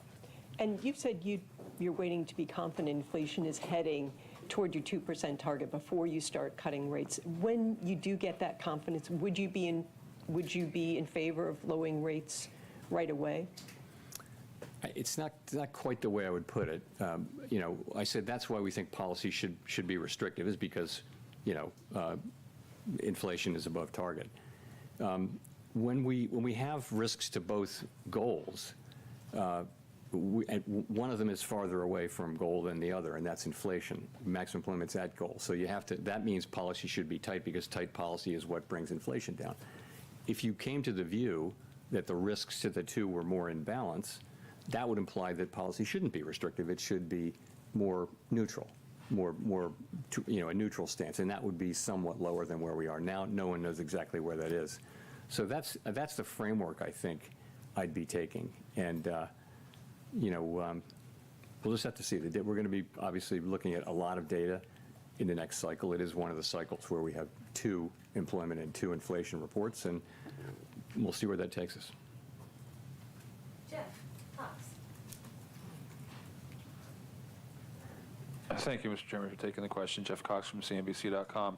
A metric that you like to cite a lot is the final sales to private domestic purchasers. That was down to a 1.2% gain in second quarter from 1.9% in Q1, suggesting that there's some softening in underlying demand. I just wondering if you look at that and you combine that with some of the housing numbers, the weakness that you acknowledged at the top of your remarks, that the housing market is in fact weak, and the inflation numbers from GDP today came down to 2.1% for headline, 2.5% for core. I'm wondering how much more movement you would need to see from these data points before you would be comfortable with cutting in, say, September. It's going to be the total. Hard to answer that specifically. PDFP, I think, for the first half, private domestic final purchases, or final sales, as people call it, was 1.6 on the first half. GDP, I believe, was 1.2%. That's the whole half. You mentioned the quarters. So those are slower, but you know, GDP is bumpy quarter to quarter, half to half, and often gets revised, you know, after the fact. The labor market data we still think is, continue to think is the best data we have on the economy, and that shows a 4.1% unemployment rate. It shows wages, you know, still at a healthy level, but moving ever closer to what we would regard as long-run sustainable, consistent with longer-run productivity and 2% inflation. So the labor market is actually still quite solid. Inflation is above target, even ignoring tariffs. It's a little bit above target, and tariffs. So we're watching all of that, and again, trying to do the right thing in what is a challenging situation, because you're being pulled in 2 directions, and you have to decide which of those to go in. And actually, at some point, if they're sort of equally at risk, then you really want to be at a neutral policy stance, which we're not right now. So it'd be safe to say that if the data kind of stays in line with where it is right now, that you wouldn't be comfortable with cutting in September? I'm not going to say that. No, I just think we're going to need to see the data, and it can go in many different directions. The inflation data and the employment data, and we're going to make a judgment based on all of the data and based on that balance of risks analysis that I mentioned. Thank you. Greg, Rob, for the last question. Thanks, Chair Powell. Greg Robb from MarketWatch. The Treasury Secretary has said recently that it would be confusing for the markets if you stayed on as a governor after your term as chair ends. And I was wondering if you had any update for us on a decision on that front. Sorry, I do not have any update for you. Thanks very much, everyone.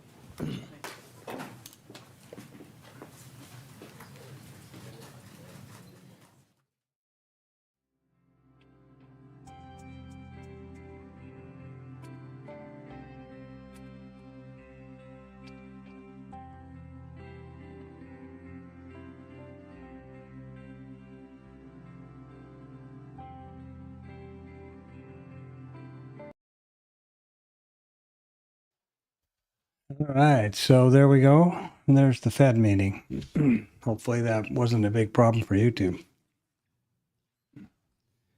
Now there'll be a whole glue of people crying every different direction, as there always is. And the problem is you can't argue with common sense or facts, and that seems to be what the problem is a lot of the time. I'm glad they touched on the data integrity. What is going on here? I've been talking about that lately myself. That I was worried about the data integrity of the governmental reporting, the GSA. Or government, GAO, I guess it is, Government Office of Accounting, I think is what it is, that puts these numbers together.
Quite a drop here in those comments. During those comments, would have been a great short, huh?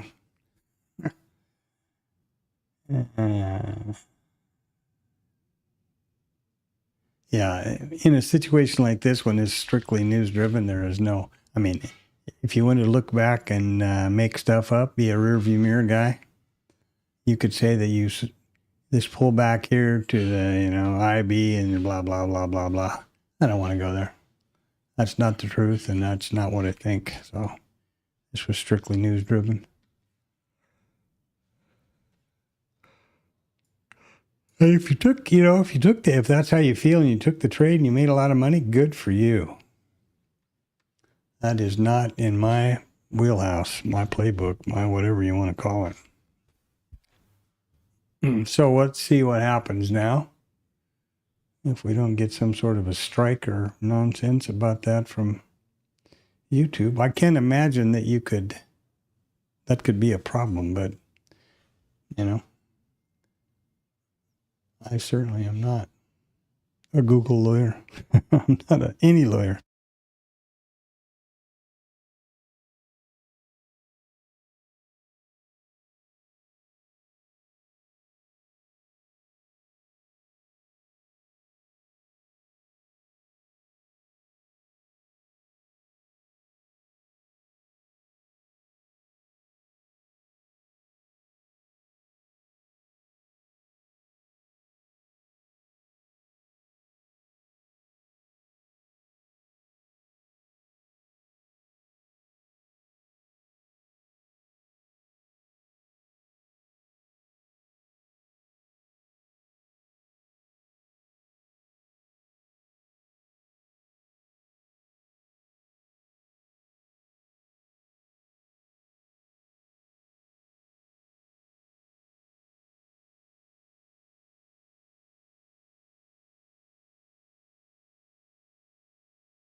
Okay, so back to the business at hand here now. We're at, Jesus, 2:30 already. Huh. Never mind. Never mind. So we're rounding the final curve here pretty quick and then heading straight up to the cash close. Here we are back at the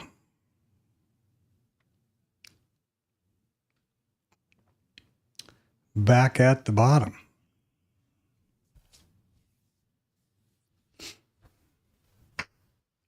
Excellent read and trade on Rod's part. 260 ticks. That's a tidy sum to set before the king there, huh?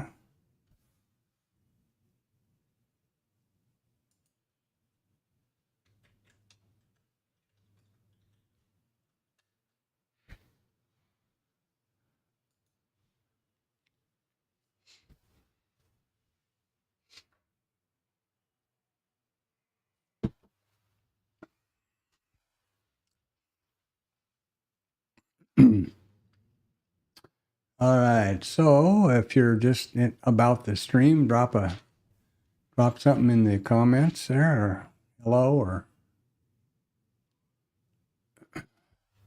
whatever. Smash the like and be honored if you subscribe. That'd be great. Help the channel, help me,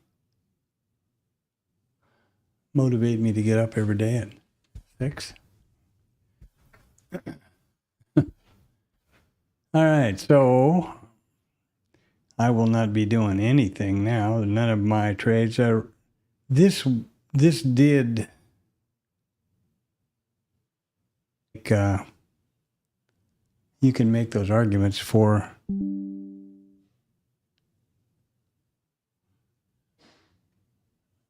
That's the beauty of the rearview mirror and being a influencer, you know, that uses only the rearview mirror, doesn't trade live or real time. You can say anything you want because anybody can sound like a genius looking at, historically.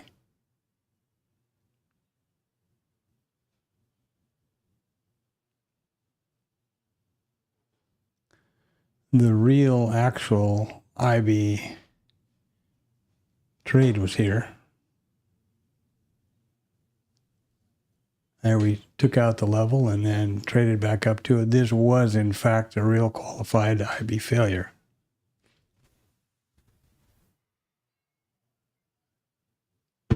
Not nearly as dramatic as over here, post-Fed.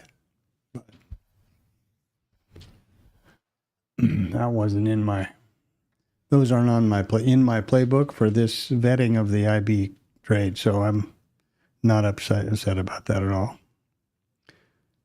Tomorrow's the 31st of July, my son's birthday. Isn't that? Happy birthday there, Screedle.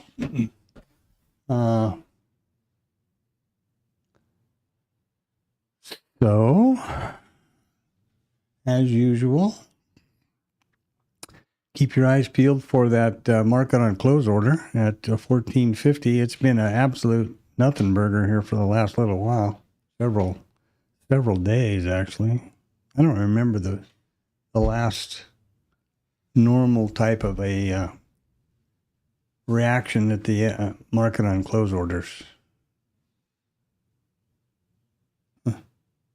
Anyway, we'll see what happens today at 1450, and then I'll be winding the stream down at 1500. And back on the air tomorrow with the numbers, the reporting, the pre-market, the ETH analysis, and ready for the open. I'll be back at 8 o'clock in the morning, Central Standard Time.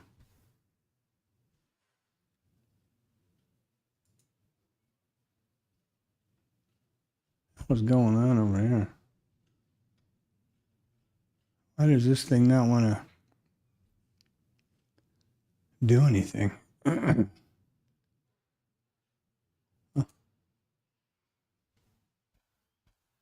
What's going on with IRT, but it doesn't look good. It doesn't look very good, whatever it is.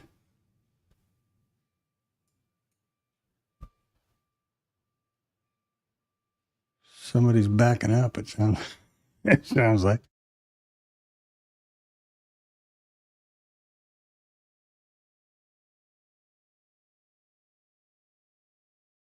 But he's backing up somewhere.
Look at where we just wound up. Expecting the weekly expected move and the daily expected move.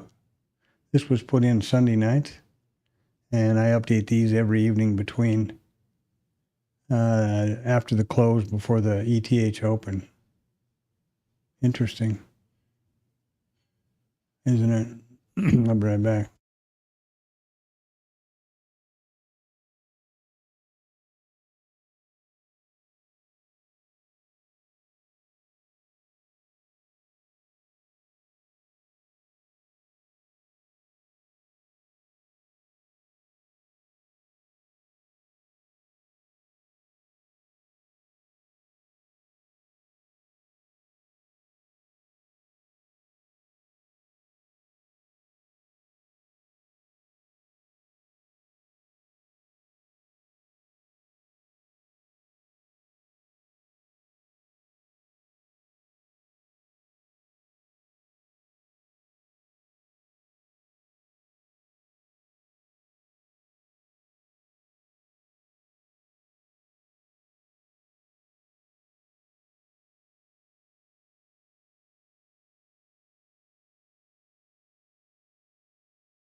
Oh, here we are. Yeah, good afternoon if you're just dropping by. This big event here was the Fed rate decision and press conference.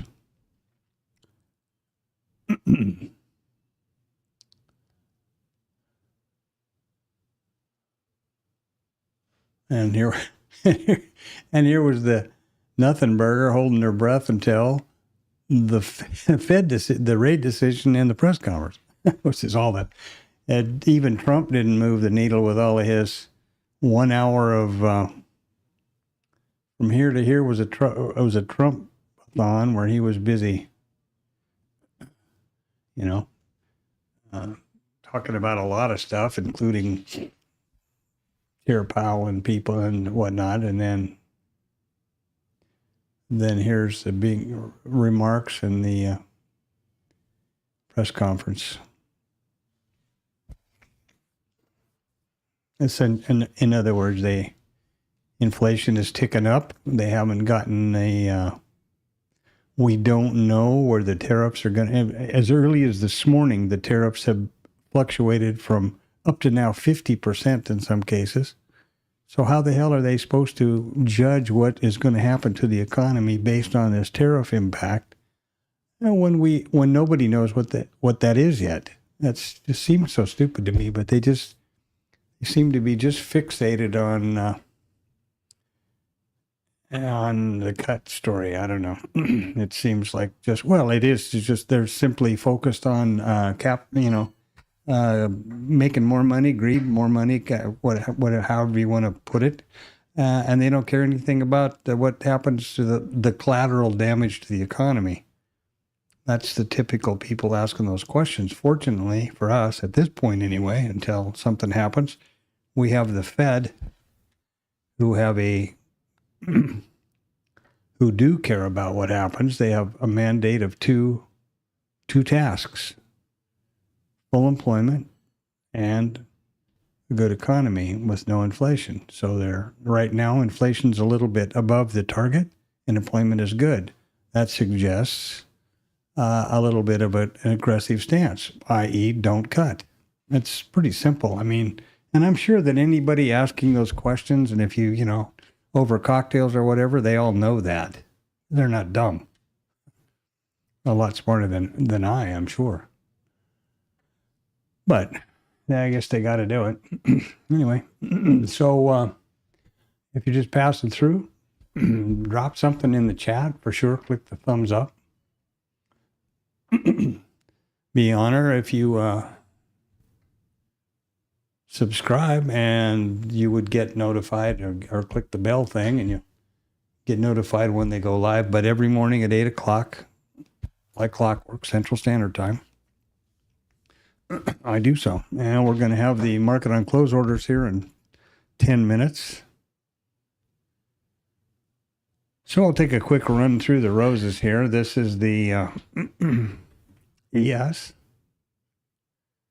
This is, first of all, this is IRT, which it doesn't seem to be responding very well. And I'm not sure what's up with that, but anyway. Here is today's RTH session. Interesting about the expected move for the weekly expected move, which was put in here Sunday night. And this daily expected move is obviously daily.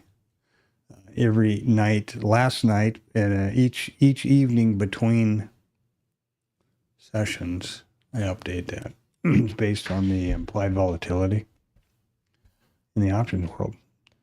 Here is NQ. This is the ES mini NQ, and this is the micro composite ES. So you can see what happens with tariff world, and then up we come. So the markets go up to go down, and go down to go up.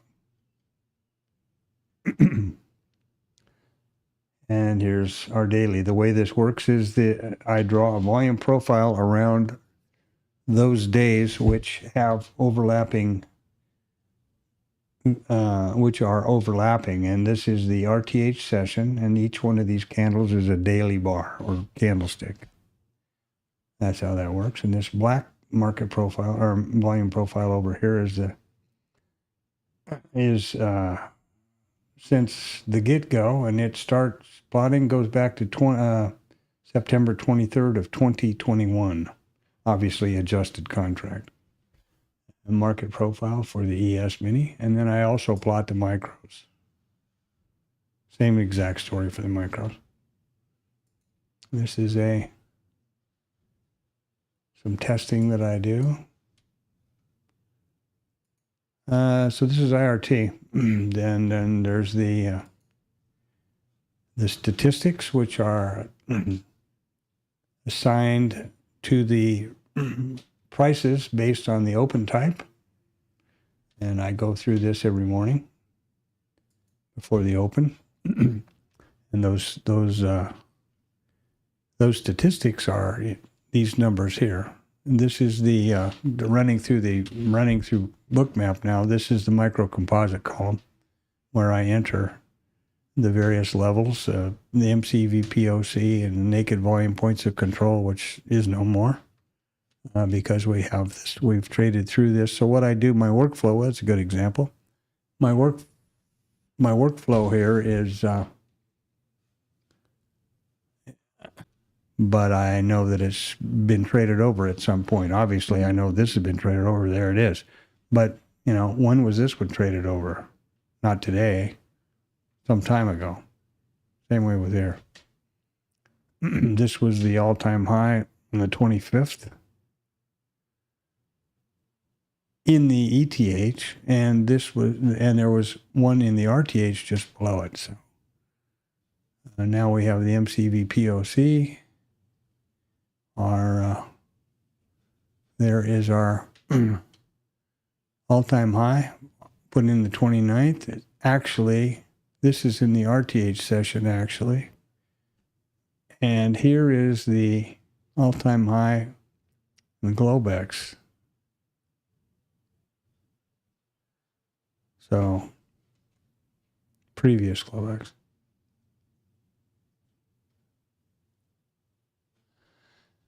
This is the high and low volume nodes, which are the red and green lines marking the high and low volume points on the volume profile of the micro composite chart. This is the full session volume profile, which starts plotting at 1700 every night and continues through to 1600, for example, today. And this is the RTH volume profile, which resets and plots starting at 8:30, the opening of the RTH session. Remember that all my times here that I refer to and on the charts are Central Standard Time.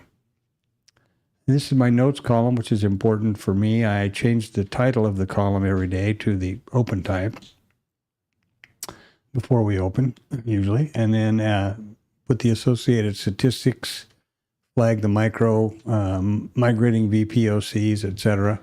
And I do this because when I look back at a stream or a screen snap, that tells me a lot of information. And these are the session prices, which are pushed automatically from IRT to bookmap.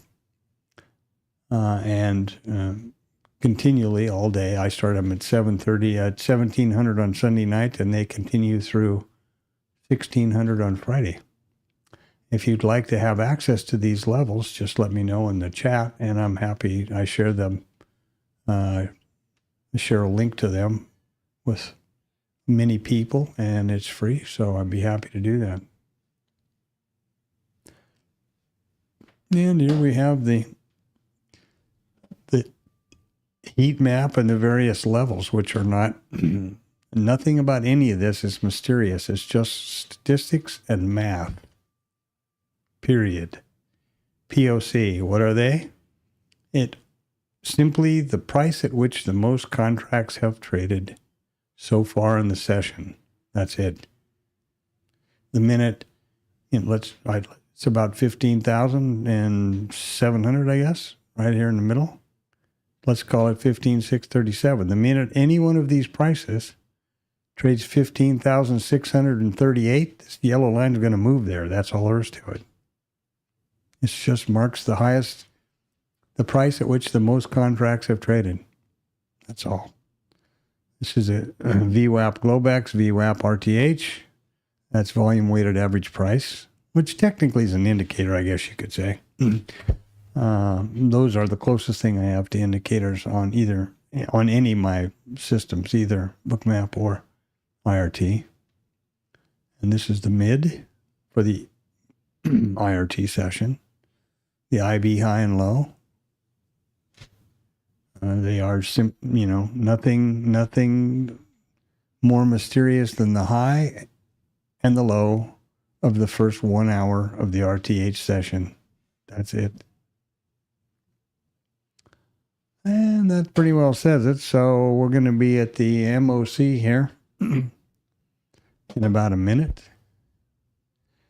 My workflow now is to put a marker in at the session start of each session and try to keep the entire session visible until an anticipated, trade entry or a place that I might participate in the market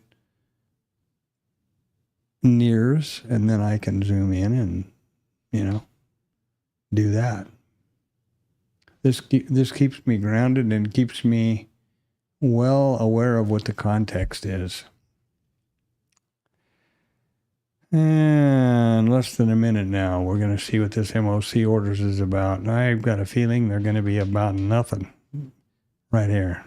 Usually would be a big jump one way or the other, but let's see what happens.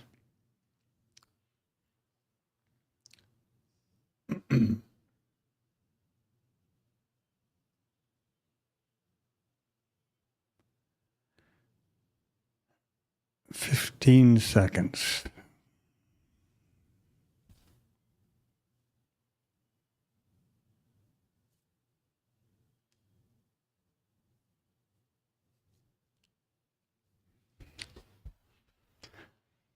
Wow. That's a whole lot of nothing there. A lot of buying power here, and they are getting some headway out of it now, but not a lot. These used to react, somewhere between 5 to, say, 8 handles regularly, normally.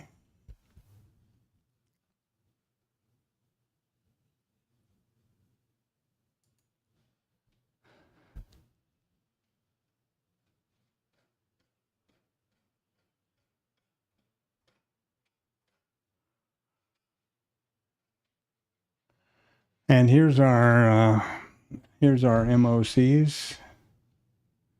We've got 414 million sell side on the S&P 500, 860 million buy side on the NASDAQ, Dow, and Mag 7. Now, remember that today is big earnings, right? Oops, wrong one. We've got something here. Let me see. Up to these numbers. And nothing is restrictive or a secret.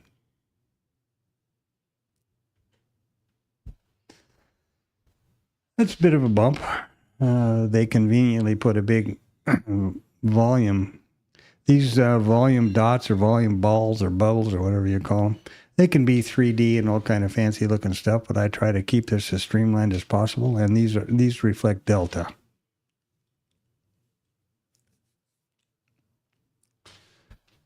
So there was a bunch of selling right here, a bunch of trading right here, but the net result was buy side delta.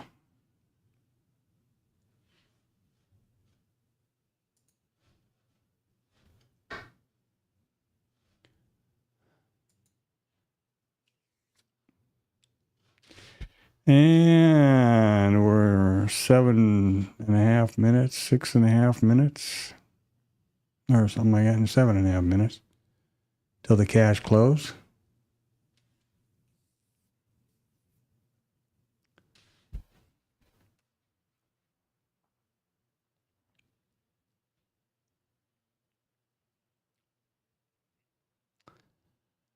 And we're 6 hours and 53 minutes into the stream. Right up 7 hours every day. Assuming I sign off right at 1500. We start at 8 o'clock every day. I start at 8 o'clock every day.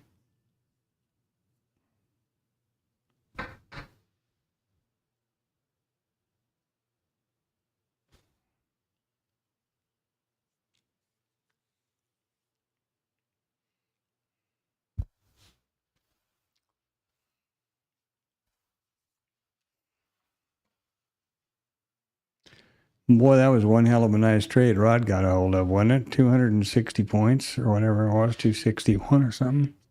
Ticks, I'm sorry. What is that? In the E-minis, that's like, I don't know, $3,200 or something. Pretty nice.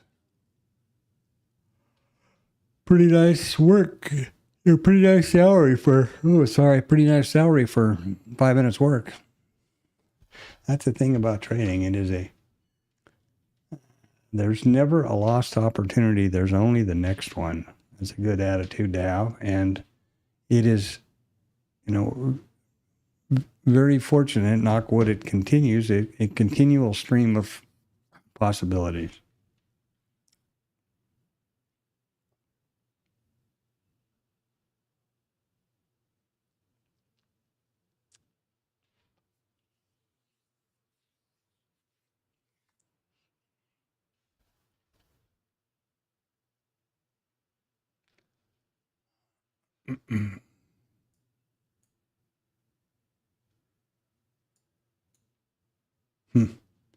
Well, this thing is all balled up, and I don't know why.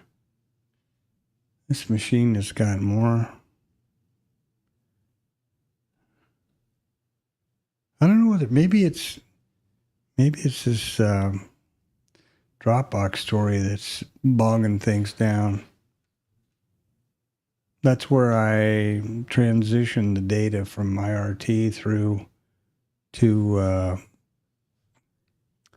the Google link for these levels that I share. In my computer, it's internal, right? So it doesn't go anyplace. It's just, but the shared levels that I offered earlier and that I make available to anybody is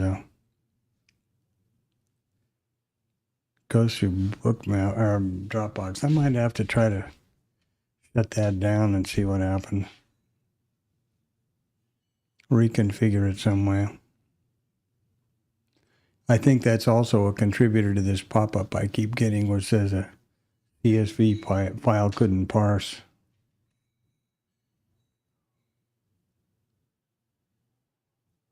Well,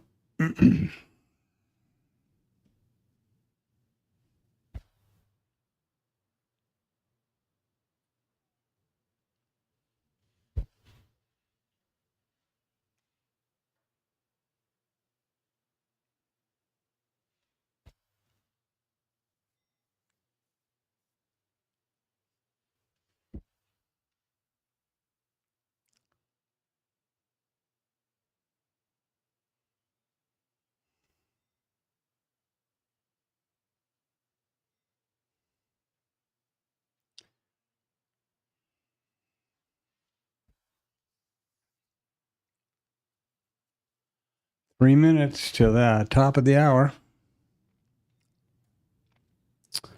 And I will, oh, look at him go, closing swing. Wow, excuse me. I guess you know what I'm planning to do as soon as I shut down. Closing swing trade here. Looks like they're getting geared up for that.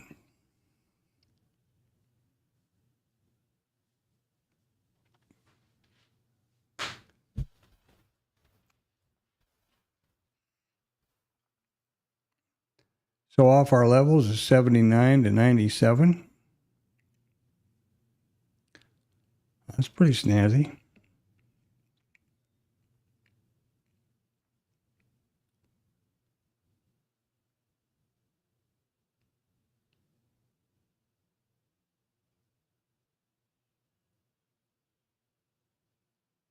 these big swings like this, it's hard for this thing to get the way I like to have it a dollar high, but it's impossible with this much range.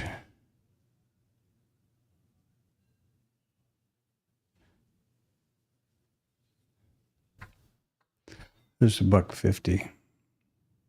No, $2.50. Sorry.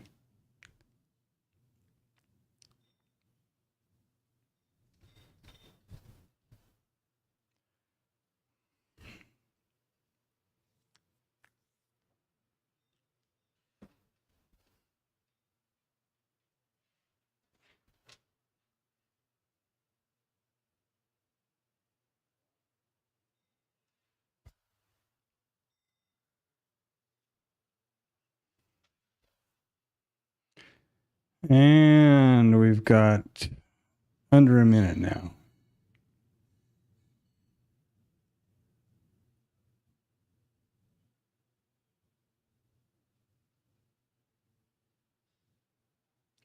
That's the one. That's the aggregation. Whenever you see down here at this data ingest, every time you see that red bar, you're going to get one of those data aggregation things. Typically, that'll happen around the closing when we start getting all this volume piling through.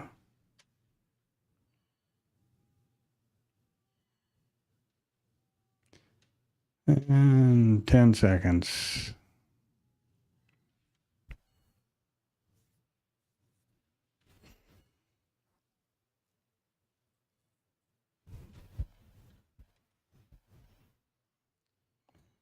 And there we go. A successful day. We made it through another one. Look at there. I always forget about the sound effects and things I have on the mixer. So that's the end of the cash market right there.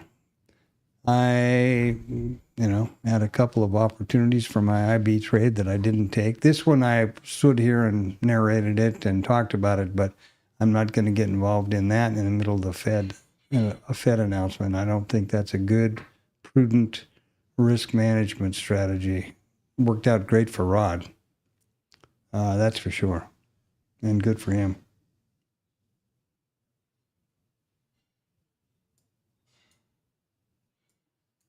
So there you go. I'm going to shut her down now. Have a great evening. Go out and do something healthy. Get away from the screens. Get all rested up, bright-eyed and bushy-tailed, and be back at 0800 Central Standard Time in the morning for the setup of everything in the pre-market, the numbers, and discussion of what happened in the overnight, and then ready to rip for the open. Have a great night.